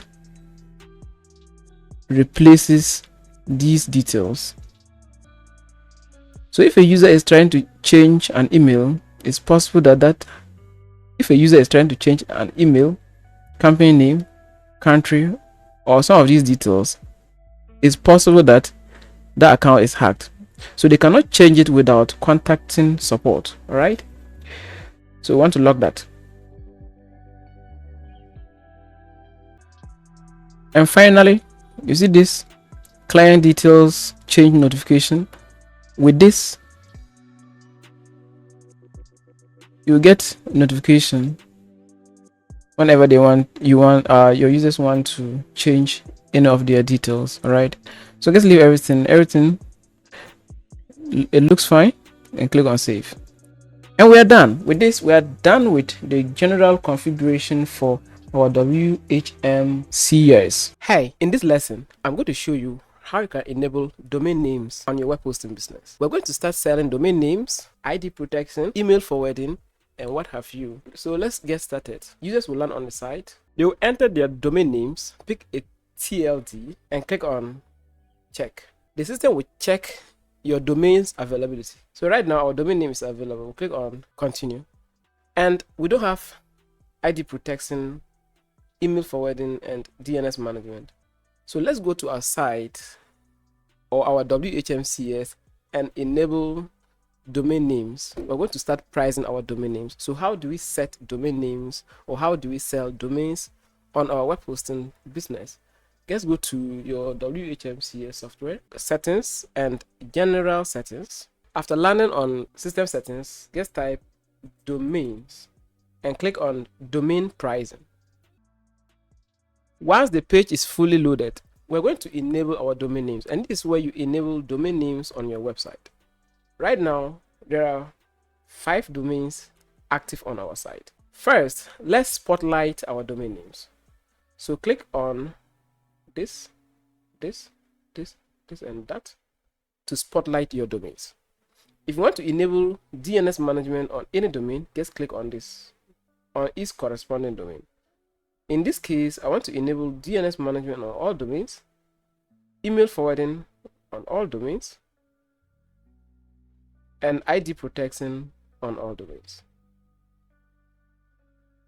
Make sure EPP code is enabled. This way, users who want to transfer their domain names outside your host can do so. So make sure it's enabled. Do not turn this off because it's against domains law. So do that. After that, we click on Save Changes. We've successfully saved our changes. Next, let's enable DNS management price, email forwarding price, and ID protection price. So scroll down and you see domain add-ons. Enter your prices for DNS management, email forwarding, and ID protection. So I'm going to put something like 599 on all domains and click on save. This way, users will have the option to buy one of your domain add-ons like ID protection or email forwarding. Good job. Now, what if we want to enable or add additional domains? Click here and put .us and click on save. We have added an additional domain. So scroll down and your domain name is here. Please spotlight it. You can see it's here. Make sure you enable is DNS, email, forwarding, and ID protection. Do not forget of EPP code and click on save. Good job. Next, let's talk about our domains pricing. So click on pricing. And we're going to enter our yearly prices for our .com domain. So this is a .com domain. So enter your price. And this price is for registration. Enter a price for transfer and enter price for renewal. I would recommend and advise you to enter the same price throughout. If you want, you can enter 2 years price. So click here and enter your 2 years, 3 years, and what have you. Scroll down and click on save. And we've successfully changed our price for .com domain. Let's do the same for our .NET. So let's click on price. And with .NET, enter your prices, maybe 18. And I'll enter the same price for transfer and renewal. Scroll and click on save. Do that for the rest of your domains. We'll be enabling what we call domain registrar on our website, on our hosting business. Make sure you check your registrar, how much your registrar is charging for .com, .net, or for their domain names before adding your own markup. Right now, this might not make a lot of sense. You wait. When I finish this part of the video, I'll show you how you can enable your registrar and how you can fund your registrar, and we'll be using that credit to buy domain names for our clients. And everything is going to be automated. Close that. Make sure you enter your prices for your domain names. After that, let's click on save. Okay. Now let's go to our site. Click on home. Let's buy a domain name. I've entered my domain. Click on search. And now we have a spotlight. You see, this is the spotlight we enabled. Spotlight. We've not enabled the price for our .us. That's why you're seeing this blank thing. Let's go back and do that quickly. Just click on price. With your .us or your new domain, click here and give a price.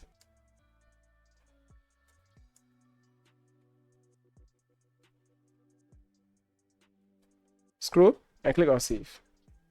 Now go back, reload, enter your domain in it again, and this time our .us has a price. Users can pick one of them and add it to cart and check out. You can see this is the new price for our domain name, our .com domain. I'll click on add to cart, check out, and this is our price for DNS management, ID protection, and email forwarding. Hey guys, in this part of the video, I'm going to show you, or I'm going to explain to you how domain reselling works. We have web hosting reselling and we have domains reselling. They are two separate things. You can sell web hosting services without domain names, but those who need web hosting services definitely, or of course, will also need domain names. That's why we're adding domain names to our web hosting business.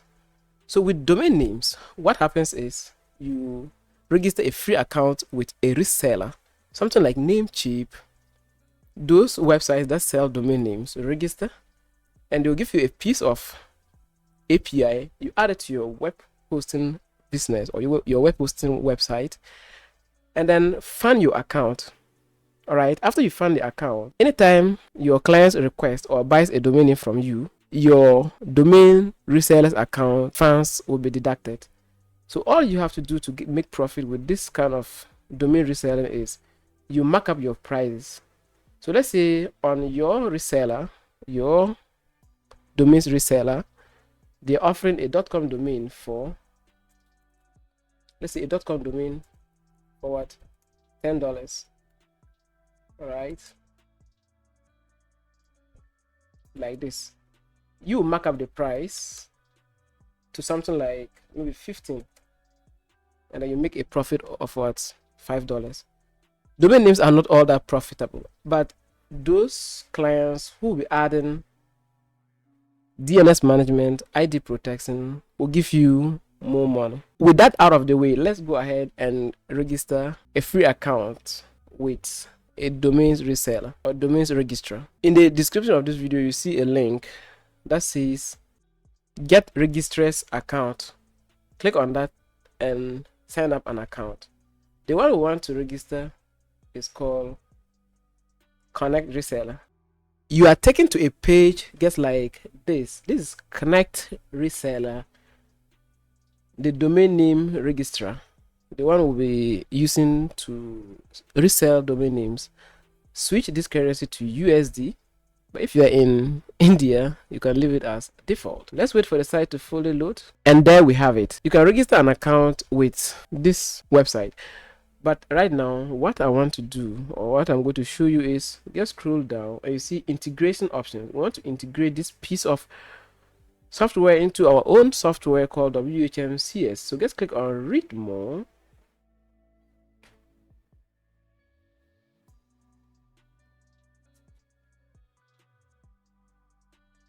Please click on WHMCS module for domain names. Open it in a new tab, or you can just click on it. And we're going to download WHMCS module. All right, this will help us connect our resellers account to our website. So you see, this extension is free. Click on get it now.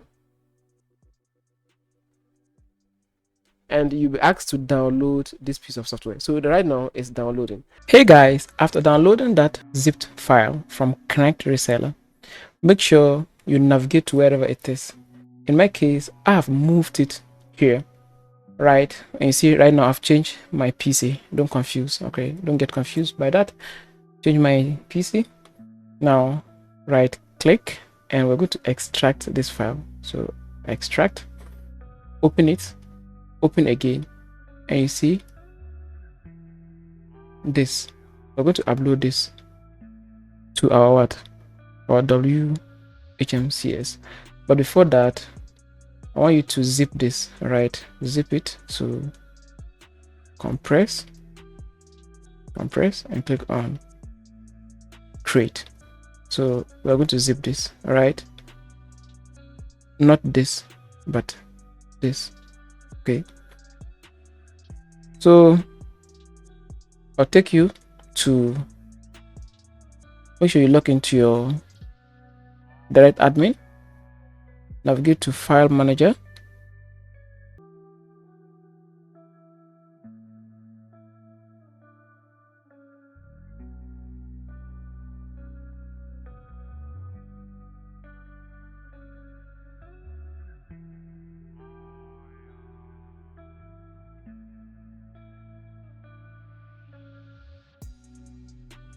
and we're looking for registrar. So go to modules, inside modules you see registrar, click and open registrar. Now I want to upload a file, so click here and make sure you navigate inside this, and we're going to upload this. All right, upload it. So click on open and upload. Done. Click here and let's look for that file. It's here. Right click and we're going to extract and extract. Scroll back to the top and you should see Connect Reseller there, and it's here, Connect Reseller. Okay, now let's delete that zip. Right click, remove. Go back to WHMCS settings, and where system settings, type registrar. So we'll type registrar, click on domains registrars, scroll down. All these are the registrars. You can exploit them and see those that have low price points. You enable it on your site, but the one I found interesting is the Connect Reseller, and that's what we guess did, because we guess uploaded it. Now is displaying here. Click on activate. After that, we're going to paste our API key and our brand ID and then click on save. So that's the only thing we need to do to enable our domain register on our site. So this part of the video will now show you how you can get your Connect Resellers account. Go back and let's hover on sign up and click on global. But if you're from India, just click here. But if you are outside India, click on global. And you see this URL, global.connectreseller.com/sign up. This is the link, and I'll also have it in the description of this video. This is the exact link we're going to follow to sign up an account with Connect Reseller. Let's wait for this website or this link to open. You are taken to a page like this after loading the link I asked you to load, and that's this link, global.connectreseller.com/sign up. Enter your host name or your name, your username, it doesn't matter, and then enter your email. You can enter your business email, the one we set up inside cPanel, something like admin@yourwebsitename.com. You can enter that there. After that, you click on sign up and you have your account ready. After signing up an account with Connect Reseller, you will ask to provide them with some details, what you'll be using your account for. So something like they'll ask you for your website URL, what you intend to use your account for, the volume of domains you intend to register or sign up within the month. Okay, so just provide them with those details and you have your Connect Resellers account available. So I'm going to enter my details. I'll enter my name,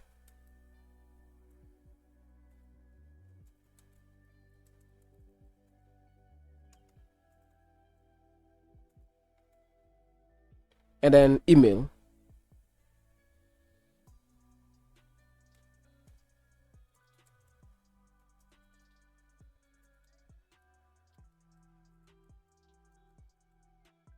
And click on sign up.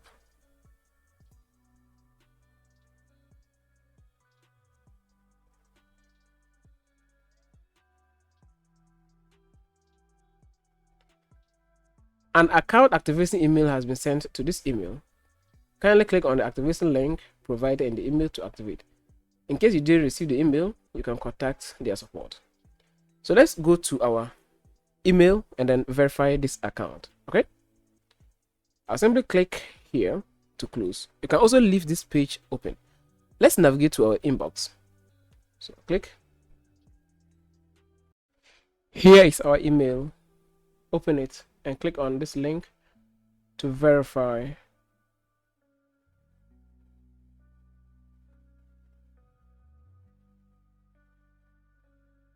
We are taken to a verification page. Please enter your information, your company name, phone, city, and all this information. So let me enter my details. So I've entered my details. We click on submit.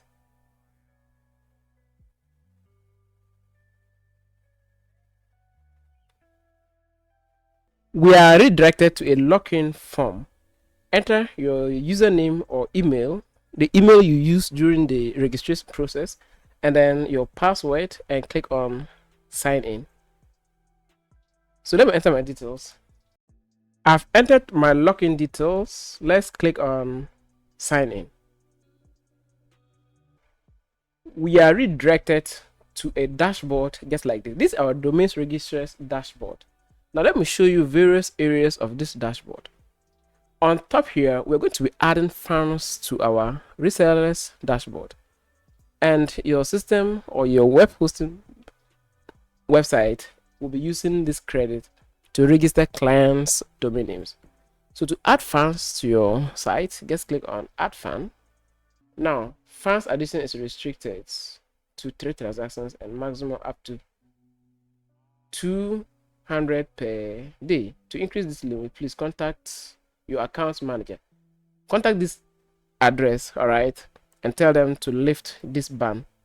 They'll ask you for some details. Submit those details and then your account will be lifted. You can also click on accept and then follow up with them with some details. All right, so right now the only thing I'll be showing you is click here. your user, and then click on profile details, click on API, and click on view API key. Copy this API, copy, and then we'll then go back to here. We'll paste those keys here. Just paste your API here. I've pasted my API key. We'll go back and then let's close this. Next, scroll and you see brand ID. Copy your brand ID, copy, come here and paste your brand ID here and save changes.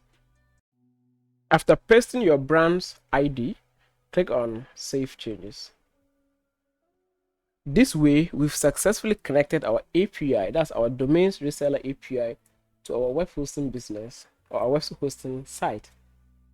Now, clients can register live domain names on your website. The final step we have to take is to configure our default registrar. Let me show you how. We'll go back to domains. Let's go to domains. See here, domain pricing. Click that on that. And we're going to set our default domain. Click here and pick connect reseller throughout. Okay.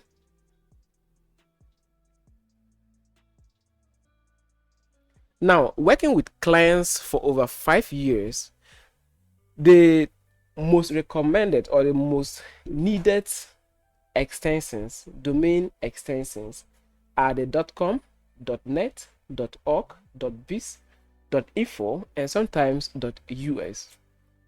You can slowly add additional domain extensions for your domain registrar upon client's request. So you wait when clients request for a domain name, a certain TLD, you simply add it here and then have it on your site.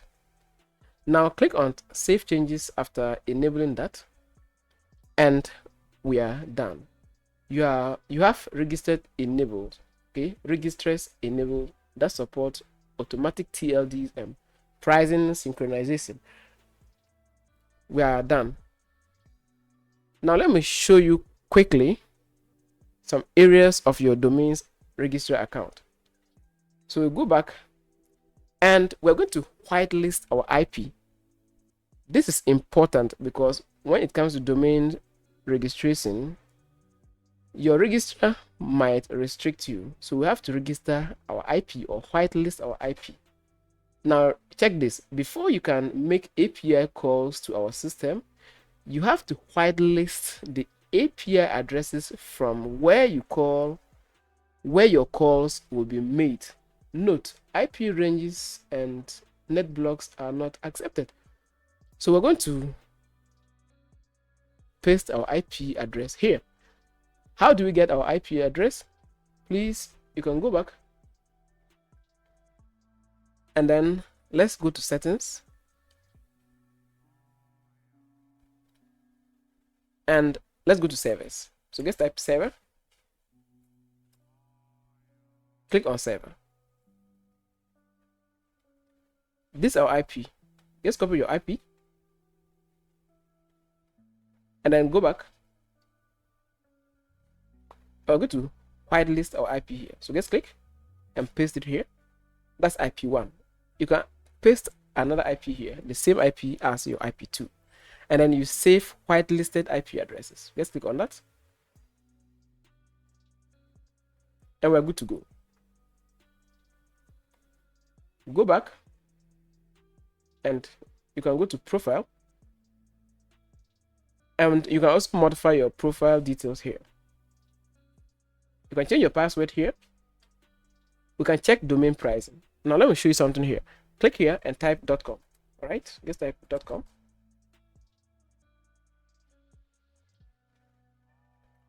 Let's reload the page one more time before. Now go to pricing again and let's search for a .com domain. I'll click inside there and let's type .com. After you type .com, you see some extensions like this. Click on the .com domain or extension, and the cost to you, .com cost to you, is going to be $10.99, and we are going to marking up this price. We'll add maybe $5 or $6 to this, mark up the price on our site. So that means anytime that you get a new registration or client registration, let me take you back to the site, your site. Click on buy domain. On your site, your .com is going to cost 14. Clients will pay you 14, and then you fund your account with 10, and then keep the remainder as profit. So that's how domains work. All right, with domains, the profit margin is slim, and this your registration cost, renewal cost, and transfer cost. The same thing applies to .net or other extensions. So to know your price, you just click on it and then pick your TLD, and you see your cost. So when you are marking up the prices, make sure you know your cost before marking up your prices on your website, just like this. So .net extension, clients will pay us $18 to register a .net extension, and we will also be paying 13 as our cost. Right, I hope it makes sense. Now click on this logo. As you continue registering new domain names, your domains will start appearing here. You can click on domain, and then you see your available domains here. You can assign ID protection to these domain names. Right, very simple. And now our building software is going to handle all these things for us. In this part of the training, I'm now going to show you how you can set up support departments for your hosting business. Let me take you to Makigo Host and show you what I'm talking about. So when users land on your homepage and click on contact support, we want to show them departments like this. So they can pick sales department, technical support department, billing departments, abuse departments, enter their subject, and submit their request to you or inquiries. That's what we want to be accomplishing with our hosting. So log into your billing software, WHMCS. Hover on this gear and click on system settings. Here type departments and click on support departments. Enter your password, confirm. Now we have this general inquiries department. We want to delete it. Okay, so I've deleted that department. I'm going to switch URLs. Okay, so you see this as billing. Don't get confused by that. It's the same thing. I only have my WHMCA software installed inside a directory called billing instead of members. So from this moment onwards, you see me switch to billing back and forth. So don't get confused by that. Just watch the video and don't focus on my links. Okay, we want to create our own departments. So click on add new department, and we want to give our department a name. So I'll click and I want to give it sales department. Let's describe our department. So maybe something like this is our sales department. Enter an email. So put something like sales at your host name. Okay, later we'll create these emails in our control panel. So something like this. So sales at, because this is our sales department, so sales at your website name.com. Now we want to assign this to an administrative user, and you see this clients only. Leave it. We don't want this department to be for clients only. We'll create other departments that will be for clients only, but I want to leave it that way. Any person who is not a user or a client can still reach out to our sales department, just like in the case of Makigo Host. You see, we don't have account, but we can still contact sales department. Okay, so I'll take you back there. and we're going to leave it there as it is. Scroll down, remove this, okay, or ignore it, just ignore it, and click on add new department, and our sales department is created. Let's create other departments. So I'll click on add new department, and this time I'm going to create something like support. So the other one was sales, but this one is going to be technical support department or technical department. You can put technical department if you want. So maybe technical department. This is our technical department or support department. Remove this and put something like support or technical at your host name. All right, technical at your host name or support at your host name, it doesn't matter. That one is personal preference. Now with this department, we want clients only to be able to contact that, because if the person is not your client, why would he or why would you want to give that user a technical support? Okay, so I'll change that to support because I don't feel comfortable with the technical, so I want to leave it as support at myhostname.com. Scroll down and want to get feedback from these users.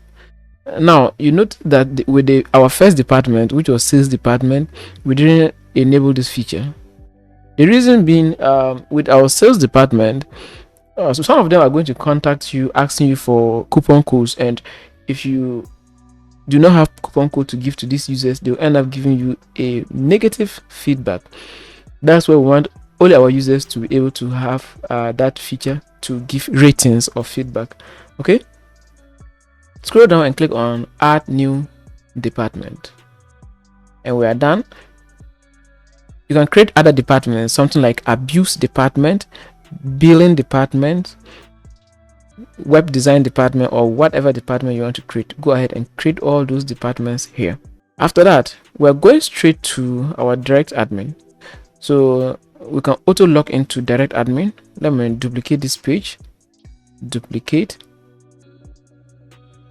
and I want us to go to our servers. So type server, click here, and I want us to auto log into our direct admin. We are automatically logged into direct admin. I want us to create these emails that we have here. Okay, so we're going to create them inside where our control panel. I'll take you back to the direct admin. Make sure you're on this users, and we're going to scroll down and you see here emails. Click on emails, and right now I created this in my separate video, okay, but I'll delete it and start all over. So I'll clear everything.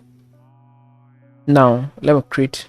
In your case, you have only this as the default, so click on create account, and I want you to enter a username. So something like the username is from here to here. Okay, so that's the username, and from here to here is also a username.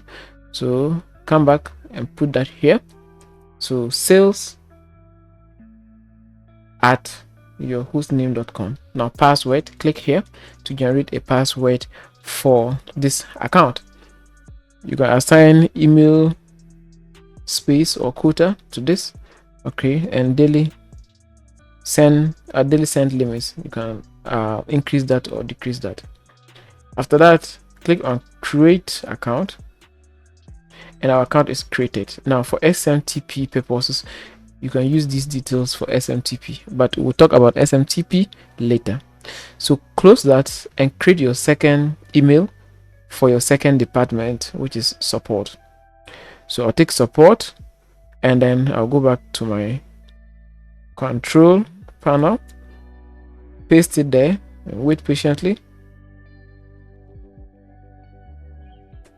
Okay, support at your host name, password, and click on create. Go ahead and create all those emails that you created here as for your departments. So something like maybe abuse, billing, you can create them here. Next, we're going to create what we call forwarders. So I'll click here and scroll down and you see forwarder. Click on forwarder. In your case, you will not have this, so forget about it. I will delete it and click on create email forwarder. Now on this page, we're going to create an email pipe. We want to forward all our emails, the emails that are coming through our ticketing system here. Okay, so any email that is sent to something like our sales, something like this, sales, any email that is sent to this, one copy of that email to, let me take you back to our dashboard, one copy of that email to appear here as a ticket. Okay, so that's what we're doing right now. So for this, we'll put the sales at the host name, and we want to forward to a destination pipe. Now the pipe, go back to your departments page and copy from here to here. Just copy everything. Okay, copy everything, copy and paste it here. Now you see this, remove this. Excellent. So we're piping it to a program, which is this one. Now click on create. Now emails received here will be forwarded to this program, which is our ticketing system here. Okay, close and go back, click on create email forwarder again, and this time is support. Okay, because we have it here as support, so this, paste it here as support at your host name, and I'm going to forward to a pipe or a program, and then here we'll paste or we'll copy our pipe. So copy and paste the pipe here, but please remove this. Okay, and click on create. Excellent. So emails sent to this will be copied to this, which is our ticketing system. So do that for the rest of your department. Next, what I want you to do is click here and go to file manager. Click on file manager, navigate to WHMCS data, and inside that one go to Crohn's and open it. Now we're looking for this file pipe, right click, go to permissions here. So click on the permissions. Let me show you if you cannot see that. See this permission, click on it and put 755, so 755, and click on save. Good. So now let me open my email, and we're going to send a test email to this. Okay, so open my email. We've opened Gmail. Now we're going to send an email to this, our department email, and we'll put something like, this is a test department, and then here is test, and then sales. Click on send, and we've sent an email to our ticketing system. Now we should get a response back, and our email is here. Click and you see, thank you for contacting our support team. A support ticket has been opened for your request. All right, now go back to your ticketing system, your dashboard, reload. You see that? Click on it. You can respond to this user's ticket. Click on this and you see that you can respond to it. This is my response. Scroll down and click on reply. Now the user will again get message. You see that about this reply. You see, click, and this is a response. So our support ticket is working fine. go ahead and add other departments to your software. Now that we are done with our support tickets or support departments, it's then time for us to create knowledge base and announcements. I'm going to show you how you can create knowledge base and announcements in your WHMCS software, because it's important to have articles in your WHMCS. So for this, what I'll do is I'll hover on support and I'll go to knowledge base and click on knowledge base. Right now we don't have knowledge base here, and let me take you to your hosting and show you. Take you to knowledge base and you see no articles found. So we're going to create knowledge base. Click on knowledge base and click on add category, and we're going to add a category. So maybe this is for cPanel. Okay, the category is cPanel. Description, maybe put there this is a description, or this describes cPanel, or whatever description you want to put there, and click on add category. Click on this home again and click on add category, and we're going to create another category for domain names. So domain names, and this is another description for domain names or domains. Click on add category. It's important you click on this knowledge base home before you add category. If not, you're going to create subcategories inside one category. Okay, so next we're going to create another category for maybe SSL certificates or security. So let's say security, and this is description for what? Security. Okay, security. Click on add category. Click on home. Now we have 3 categories. Now we're going to start adding articles to these categories. So the way we do that is we have to click on the category we want to start adding topics or articles. So I'll click on cPanel. Now click on add article, and this article is going to fall inside cPanel. So this article is all about maybe how to create email forwarders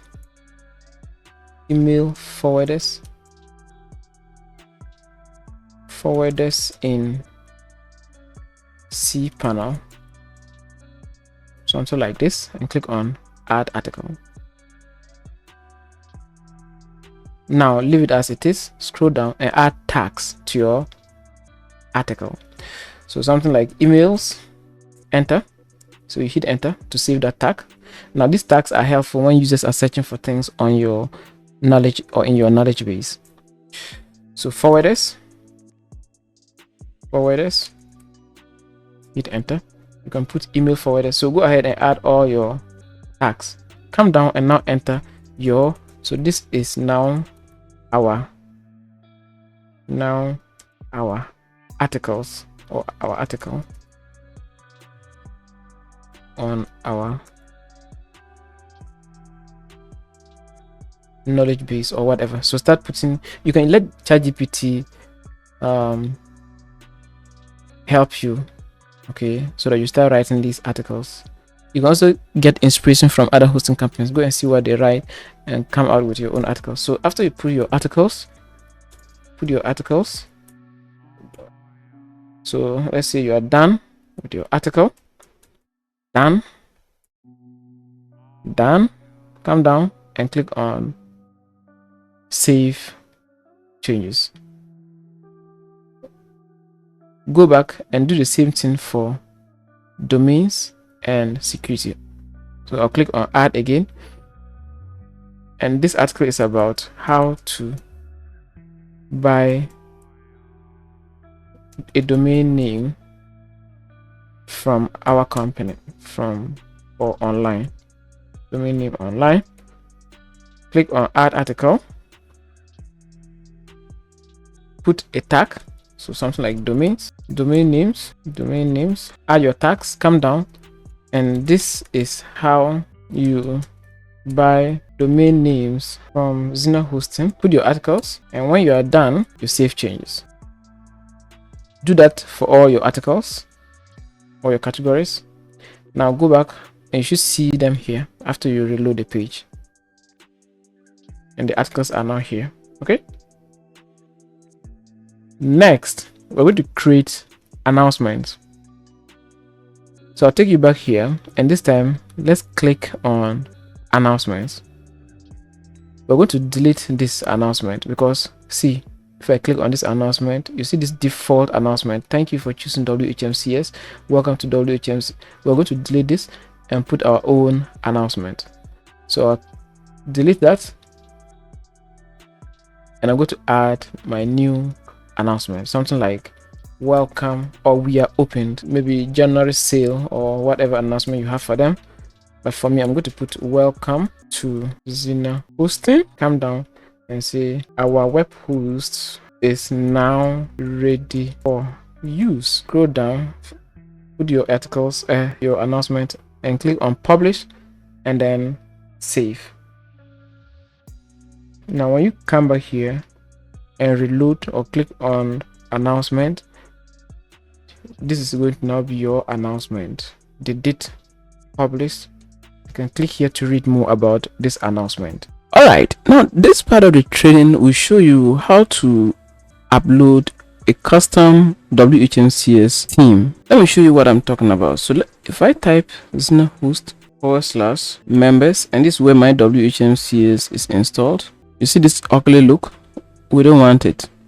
So I want you to upload a custom WHMCS template to make our WHMCS look better.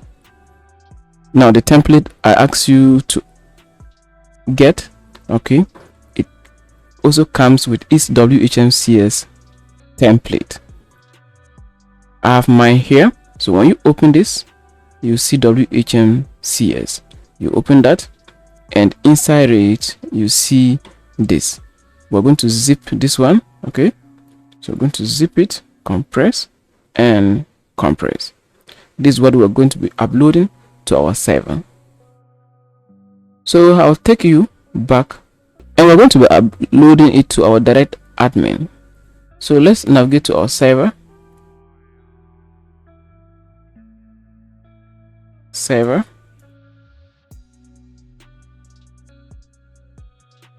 Let's log into direct admin.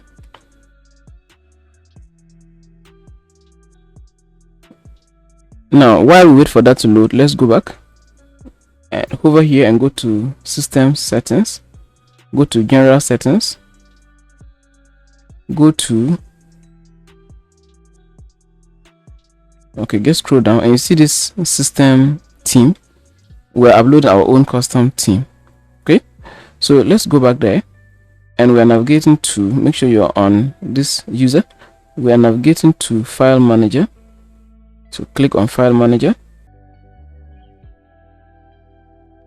click on your domain, public_html, go to members where you have your WHMCS installed. If your WHMCS is inside billing, go there. If it's inside any custom folder you created, go inside there. So I'll go inside there, and I'll scroll down, and you see these templates. Open it. All right, so this is where we're going to be uploading our theme. Okay, so the way we do that is click on upload here, navigate to your template folder. Now we're looking for the WHMCS folder. Open that one, and the one you get zipped, click on it and open. Click on upload. Wait patiently for it to get uploaded. Successfully uploaded. Click on done, close, and we're going to extract this. So right click and click on extract. Click on extract, and now we have that here. Okay, Now let's go back to our W. You can delete this now, right? It's no longer needed, so delete.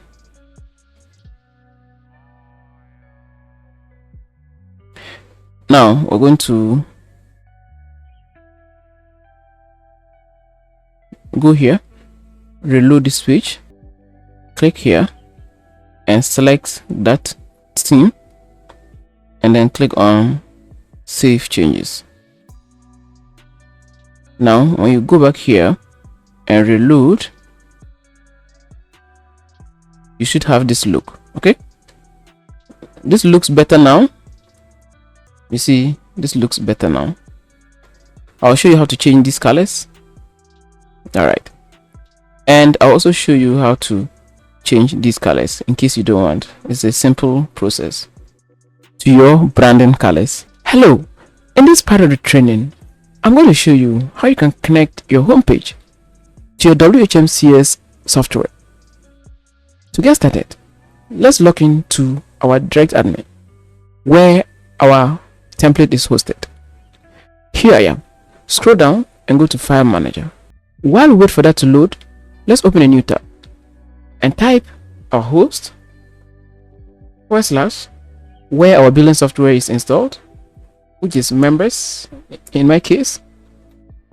Also open that. We're going to be connecting our front page to our WHMCS application. Let's go back to our control panel. Click on your domain, public_HTML. Look for index.html. Right click and click on edit in new tab. We'll connect this link to our buy a domain link. So right click and copy link. Come here, scroll to where you see buy domain, which is here. We're going to link that here, so paste. Next, our contact form or our support departments. Click here. Okay, get support. Right click, copy, come, and we're going to connect that here. So remove that hash symbol. Next, our login form. So you can click on this login, grab this link,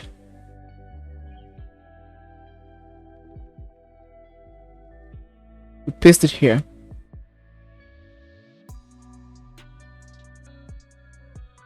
Our social profiles. Now if you have social links, something like Facebook, YouTube, Instagram, you link them here. Okay, now save changes. Let's go back, reload, and on our home page, users can click on client login and it will take them directly to WHMCS. You see, we are connected. So we have to do the same thing for the rest of our pages. We are done with the index. It's left with the other pages. So something like our pricing plan page.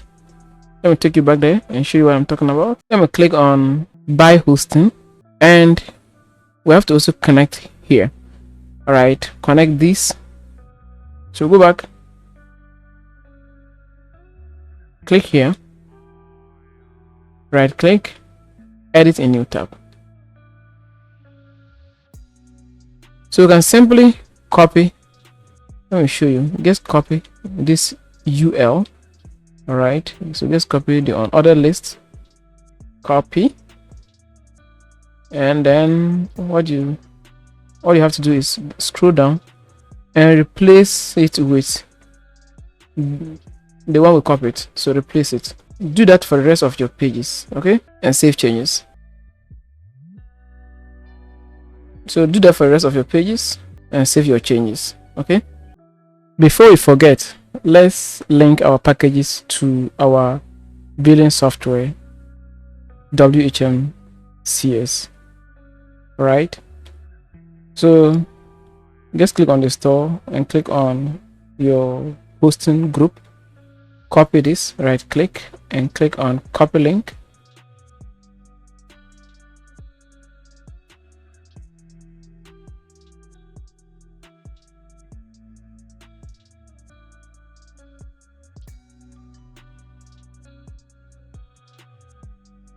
Look for pricing table, right click, edit,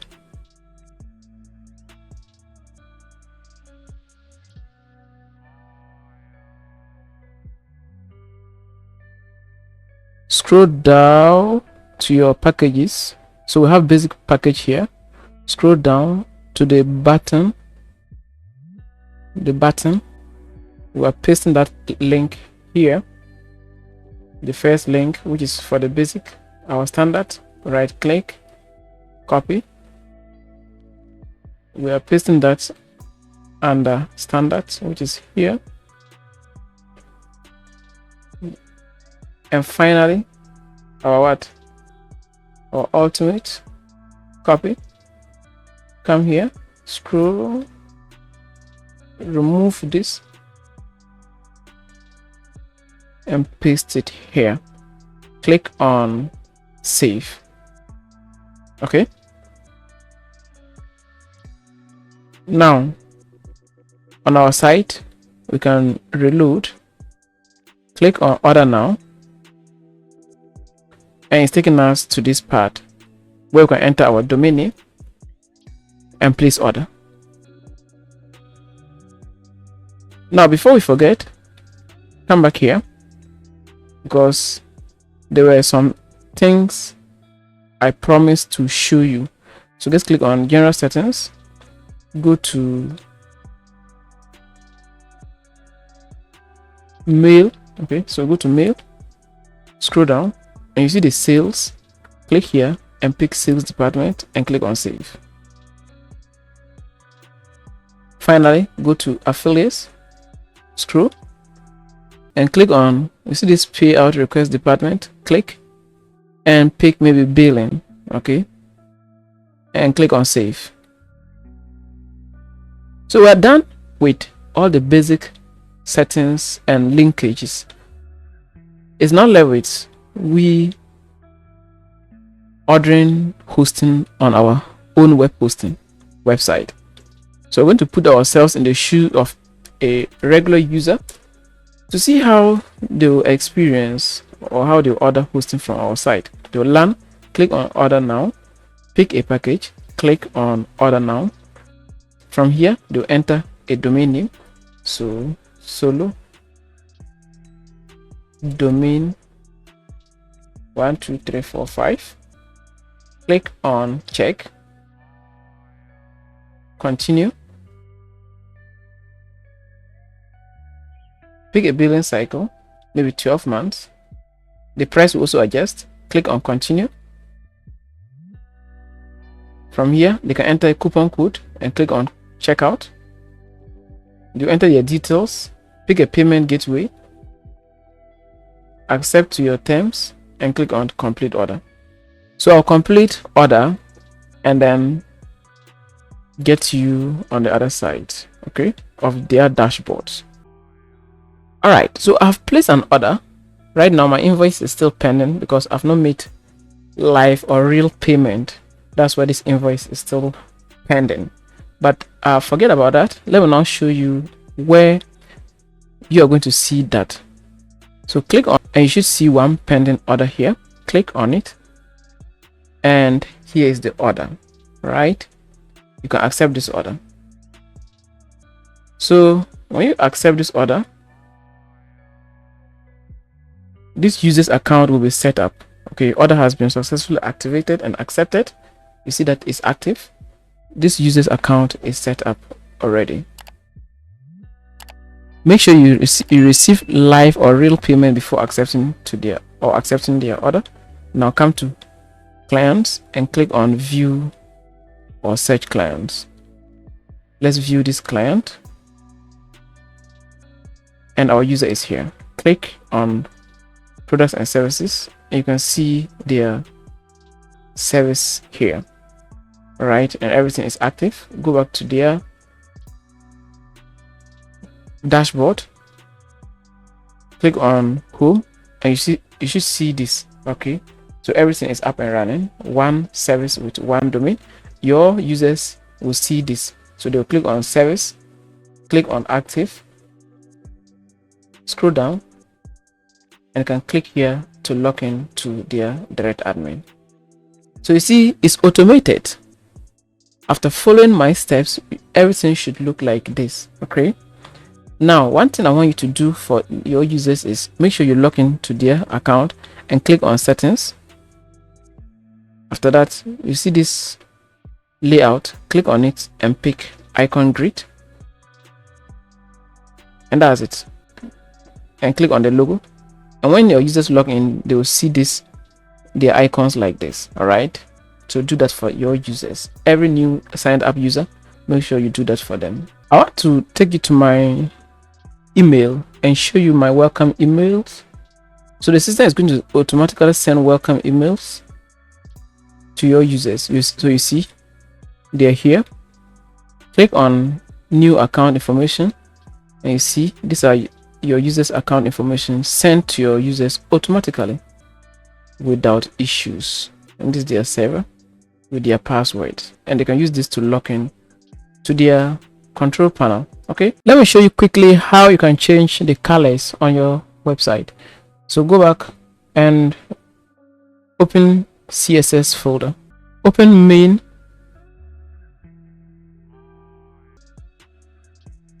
and these are the colors. All right, so if you want to change, let's say you want to change your primary color, you can simply hover here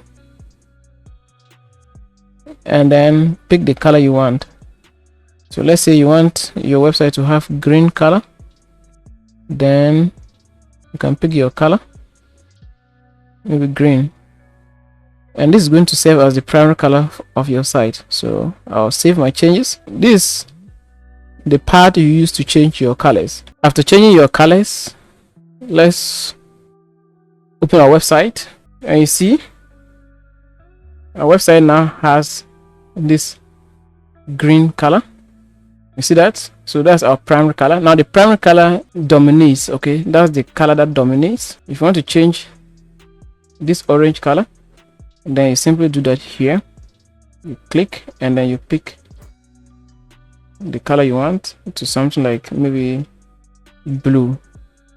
So if you want your secondary color to be blue, you pick that, reload, or save the changes.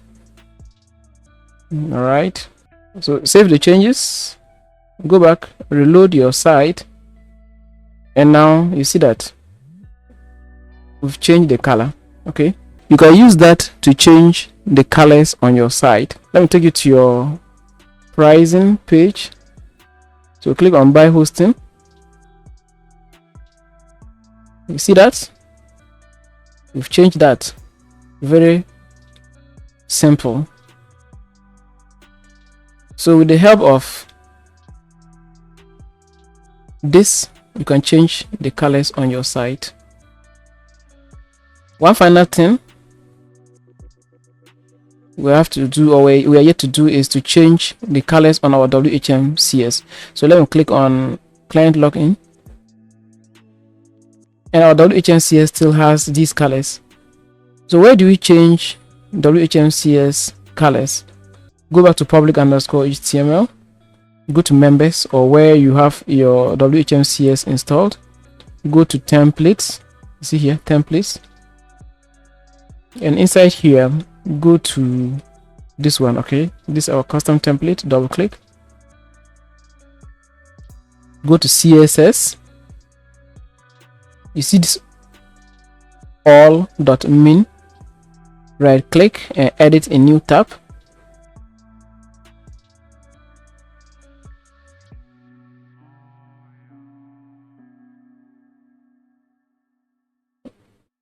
Scroll down, let's scroll down.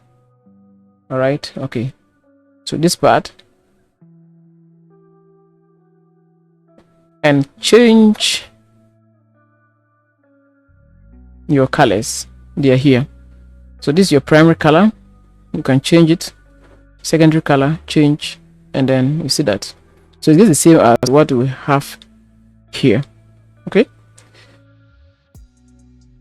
So I can remove this. I can copy this, go back, and replace it here. Right. So after I replace it there, the website colors will change, or WHMCS colors will change. Let me change that quickly. Sorry, I have to remove one of the hash. Okay, now let me save. Now let's reload our site. Okay, so let's open it in a new tab because of caching purposes. So, and our site color should change, and you see that. Okay, so that's how you change the colors on your site. Let's go back and let's change this to our secondary color, which is this. So the secondary color is this. Change it to that secondary color. Save and reload, and you see that the top color has changed. Okay, from that blue, that orange to blue, and you see the button has also changed. So this top header and footer use that secondary color, and this button also use the same secondary color. Let me click on this logo, and you see that. So you can play around with, those colors and see what works best for you. Use your branding colors. Okay, so I just wanted to show you quickly how to change the colors on your site by using these variables. In this part of the training, I want to show you how you can integrate or enable payment methods or payment gateways in your hosting business. We're going to do this inside our WHM. That way users will have the option to pick or to pay you. Right now PayPal is enabled, but I want to show you properly how to enable PayPal and other payment gateways like Stripe, Flutterwave, and even Paystack. In case PayPal or Stripe are not supported in your country, don't worry, we'll be enabling other payment methods. So for this, let's go back to your WHMCS. I'm going to hover here and click on System Settings. Click here and type Payment. So let's put Pay and click on Payment Gateways. Enter your password again because you're entering a sensitive zone. Scroll down a bit and your active payment gateways or will be here. We have PayPal Basic enabled. Okay, so let's click here, scroll down, and you should see this show on order form. You see that it's enabled. You can change the name here. Make sure you enter your valid PayPal email here. Okay, now if you have business PayPal account, I want users to be able to cancel their subscription or check account balance. Then make sure you get your API username, API password, and API signature from PayPal inside your dashboard. Just make a quick YouTube search on how to set up business PayPal account, and your PayPal account will come with these details. Make sure you copy them and paste them here.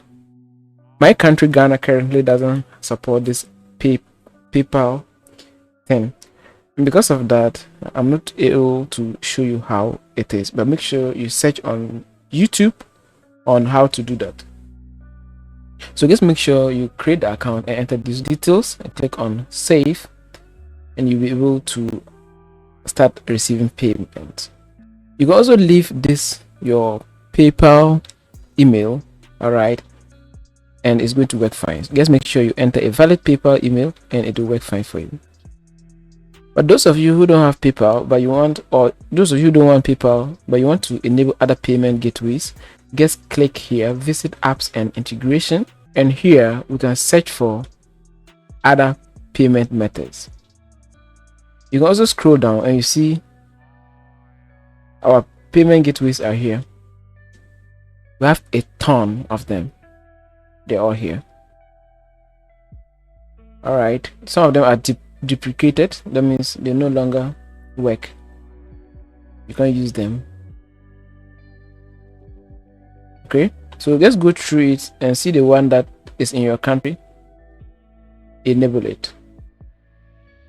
Right now I'm going to show you how to enable Stripe. So click on it and you see a pop-up like this. Click on activate. Make sure show on other form is enabled. Leave it as Stripe and create a Stripe account. Make sure you register a Stripe account. Verify it with your LLC details, or make sure you have a valid Stripe account. Enter your Stripe publishable key and your Stripe secret key here and here. Scroll down and enter your endpoint keys or your webhooks here. After that, you click on Save Changes. And Stripe, which is a payment method, will be enabled on your hosting website. Okay. Click here to go back. Scroll down, and if you want Skrill, you can click on it. Click on activate. Make sure you register an account with Skrill. Enter your Skrill email here, API here, and then your secret word here, and click on save. If you don't have Skrill account, you can click here to register a Skrill account. Okay, so once you enable those payment gateways, go back and reload your page, and users should now see those payment methods active on your site or on your hosting website. For those of you who don't have these payment gateways in your countries, specifically my African friends, there's this payment gateway called Flutterwave. I will show you how you can enable this Flutterwave for your hosting business. So to get started, click and type Flutterwave WHMCS. Just do that, Flutterwave WHMCS. After landing on this page, scroll and click here, Flutterwave Payment Gateway Integration. You are taken to this page. Scroll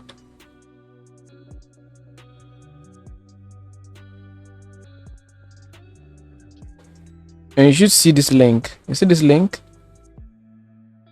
Click on it. And it's going to take you to their GitHub repository. Alright. Click here and click on download. Now I'll have this link in the description. Okay. So let's click on the zip to download it. It's downloaded. Navigate to wherever you have it downloaded or stored. Extract it. Open. We'll be uploading this to our WHMCS. So inside WHMCS, there's a file or folder there called modules. We'll upload, and then inside modules you see gateways. And inside gateways, we're going to upload this there, and there's a callback folder. We'll be uploading this one there. So let me take you back and back. All right. So make sure you extract it. Now go back, and we're going to log into our direct admin. Let me take you to my server. Make sure you log into your direct admin. Let me type server. I have the link, my direct login link here. I'll just click on direct admin, and I'm logged into direct admin. Excellent. Scroll down to file manager here. Click on file manager. We are navigating to our WHMCS, so click public underscore HTML. Click building. Click, and inside building we have modules. You see modules. click,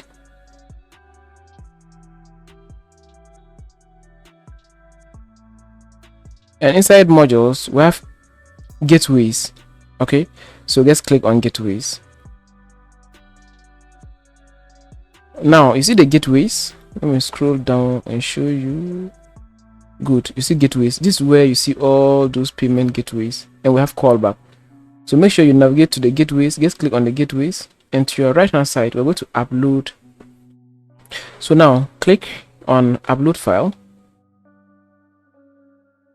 click here, navigate to where you have that WHMCS Rave or their gateway module downloaded. So just navigate to that, make sure it's unzipped. So open the folder. Now we have modules and gateway. Click. Now we're uploading this to the gateway. Okay, so click on open and upload. Click on this. Done.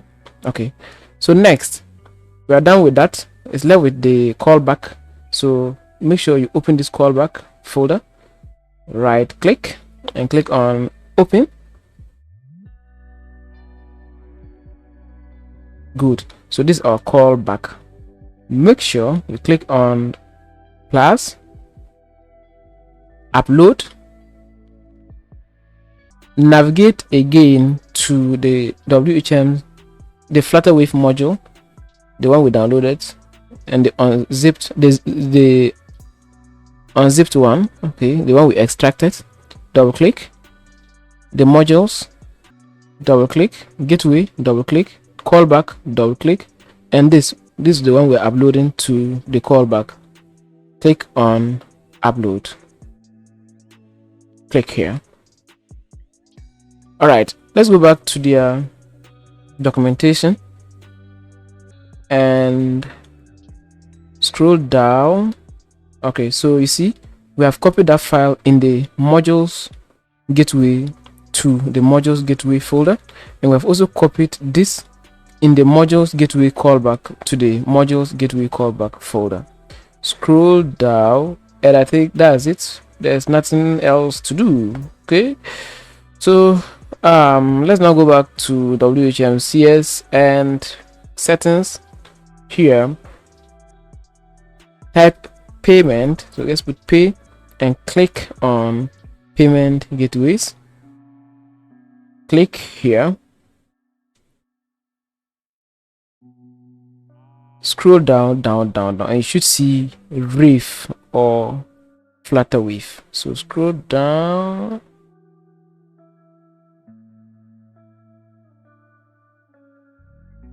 and it's here, Reef. You see Reef?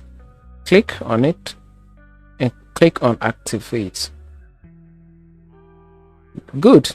So now you can change the name if you want. We can also leave it. Next, we have the webhook secret hash. You can get this inside your Flutterwave. Okay, describe your company name, enter your company name, company description, put it here. If you want to put logo, you can put it here. Like if you have a logo for your site, you can put it here. Now payment methods, make sure it's all. Okay, your country, where are you from? Make sure you pick your country. So maybe right now pay is only supported in the following countries. All right, now make sure these are the most important parts. Make sure the live public key and the live secret key, you paste them here and here. If not, it's not going to work. And forget about these two. Okay, all right, now scroll down, and the button text, do you want users to see pay now or what? You can put complete payment here, but you can leave it as default and click on save. Let me go back, and that's it. Okay, so the description is here for you, and you click on save, and you have that payment gateway enabled on your site.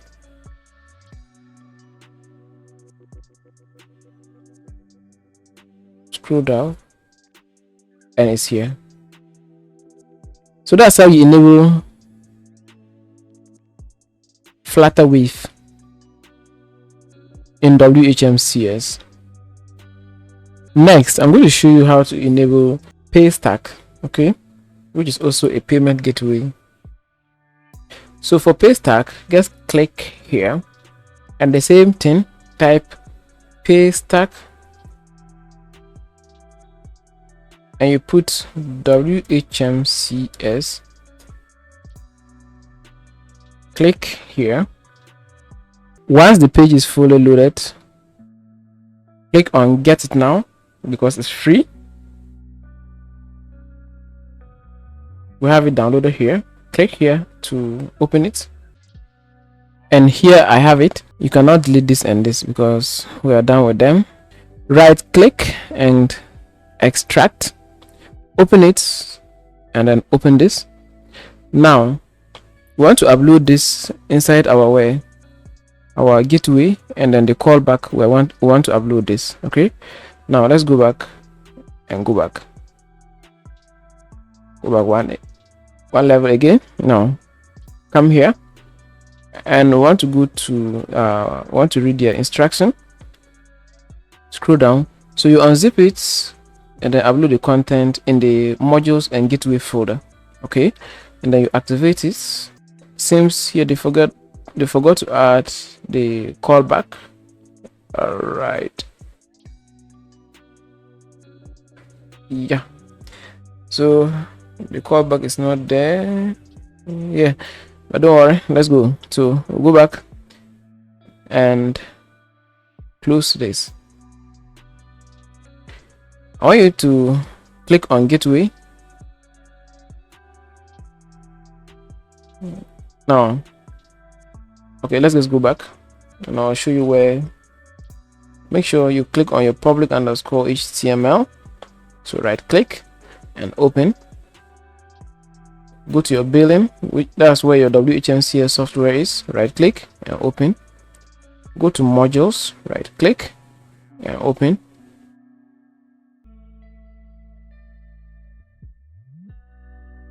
Click and open your gateways. Okay, so you right click on the gateways and open, and you should be on your gateways. So modules, gateway.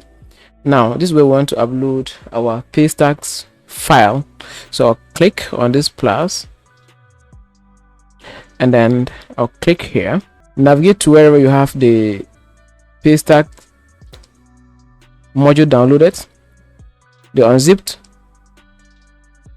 double click again, and we want to upload this. So open, done,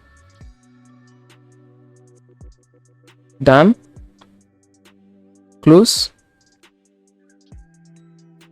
and this time we're looking for callback. So make sure, so this is the callback. Right click and open. Inside the callback, click here and navigate to where you have it downloaded. Double click again, and this callback, double click and pick this one, open, and then upload. Done. Good. Now let's go back to payment gateways. Okay, now click on, scroll down, and you should see Paystack. So we're looking for Paystack.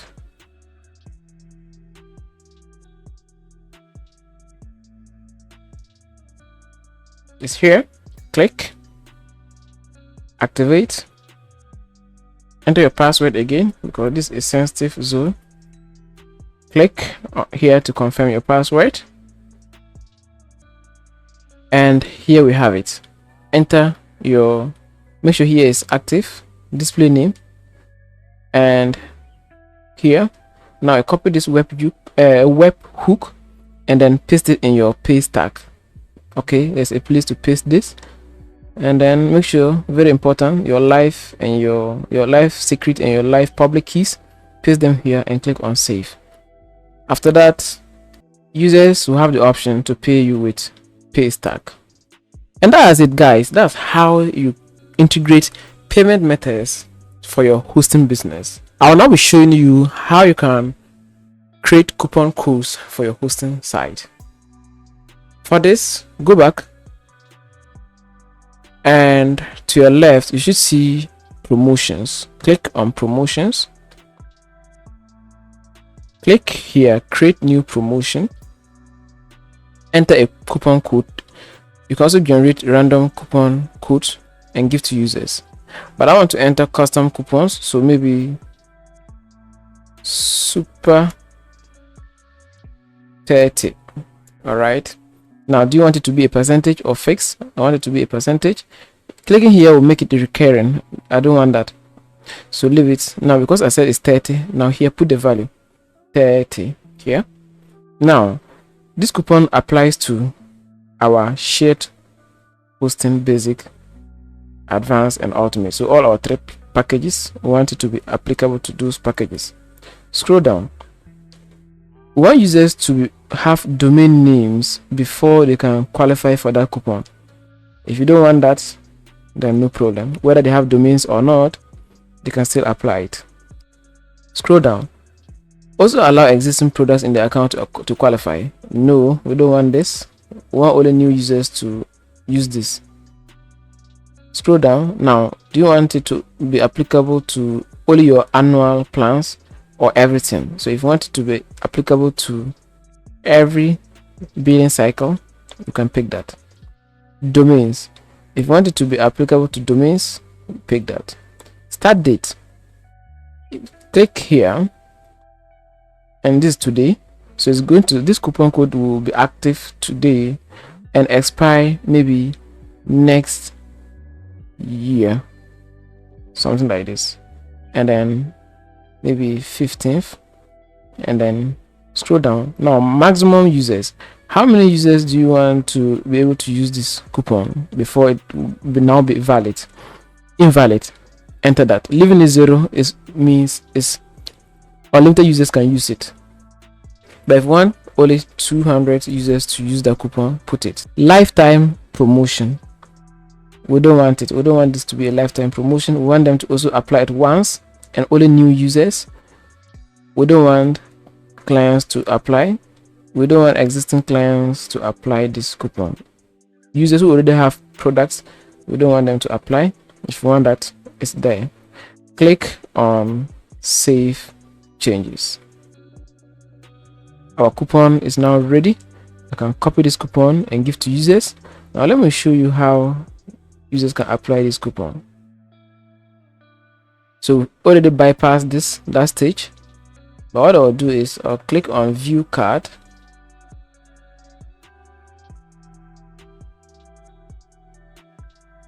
and I have the option to enter my coupon here and click on validate coupon. And you see coupon accepted, 30% one time is applied. See that? So that's how you create coupon codes in your hosting business. All right, so you successfully registered your first user. Congrats. All right, and you have received your first payment. I want to now show you, I want to walk you around your WHMCS software, because this is my first time introducing you to this software, WHMCS. So this is your dashboard, and on top you have some menus there with some actions. I took you through how to set up some of the things throughout the video, but I now want to show you some of the vital parts of WHMCS. Most importantly, where you'll be managing your users. So you come here, clients, hover, and on top here, view or search clients. You can click on it to see all your users. So right now we have one user here. You can search for a user by his name or email. As you continue registering new users, you end up having tons, up to 5,000 users. It's important you use this search bar to search for individual users. After searching for that user, click on the user, whether the first name or the last name, it doesn't matter, and this user's profile will open up like this, and you have a ton, a lot of menus on top here. Profile, you can click here to change the profile details for this user. You see that here. This user, you can ignore it, but go to products, and this is where you'll be managing your user's product. This is the most important part of the whole thing. If you want to suspend this user, you simply click on suspend and the system will suspend him. Terminate, but this will end up deleting this user's account, this user's control panel. So I would advise you to make sure you suspend, and if you want to now terminate, make sure you double check before terminating a user's account. You can change this user's password or package by clicking on change package, and then you'll be able to change this user's package. Right now this user is on basic plan. You can also change the package by switching it right here for this user. Password, you can change the password for this user, and you can also change the default payment gateway for this user. Scroll down and you can see these users, as he continue using his cPanel, some data will start popping up here. Okay, so we have current usage, disk space, bandwidth use, number of emails used, and a lot. And you can see the coupon he used is here. Click on domains, and this way you manage your users' domains. So make sure you click here and pick your registrar. After that, go down and click on save. Once you do that, or after doing that, make sure you click on register. So the moment you click on register, this user's domain name will be registered automatically, provided you have some balance in your registrar's account, your domain's registrar. I taught you how to find your domain registrar. You can also click here to reset to default name service. Okay, you can get an EPP code directly from your registrar for this domain by clicking on get EPP code or enable ID protection. So if your user purchase ID protection, you can simply click here to enable it for the user. Email forwarding, ID protection, they're all here. You can click on them to enable it with one click. Okay, don't forget to enter this user's name service. We receive these details in our welcome email. Enter those name servers there, and this domain will be active. Okay, we have invoices. Any user who has not yet paid invoice, you find them here. You can mark the invoice as unpaid, you can mark it as paid, you can cancel it, and do whatever you want to do with this invoice. Transactions, as this user continues to renew his package with you or his plan with you, you see the total number or the total amount he spent on your site. That can be found here. Now, emails, you see all the emails sent out, so you find that here. So these are all the emails. Now, because we registered the account, the system is going to send this email or some emails to the user telling him, hey, this is your new account information. When we click on it, we'll see, and this is the email sent. Your user will see his login details to log into his control panel, everything here, the server he is on, his IP, and a lot of information. Okay, and this is the signature we put when we're setting up WHMCS. You see that? Best regards. All right, so everything is automated for you. Now users will be canceling their service with you. You can find those users here, and you process their cancellation, and their account will be cancelled. Okay, so let's go back there and I'll show you one more thing. Click on the user, and you can log in directly as this user. So if you want to log in as this user, you can log in. So let me click on login as user, and you can log in to this user's account, and you see right away we now have one service here with one domain here. Hey guys, we've successfully completed a full course on how to build your own hosting business from home with your laptop and internet connection. Remember to check the description of this video for all the resources I use in this video. Thank you for watching. Hoping to catch you in my next training. Bye bye.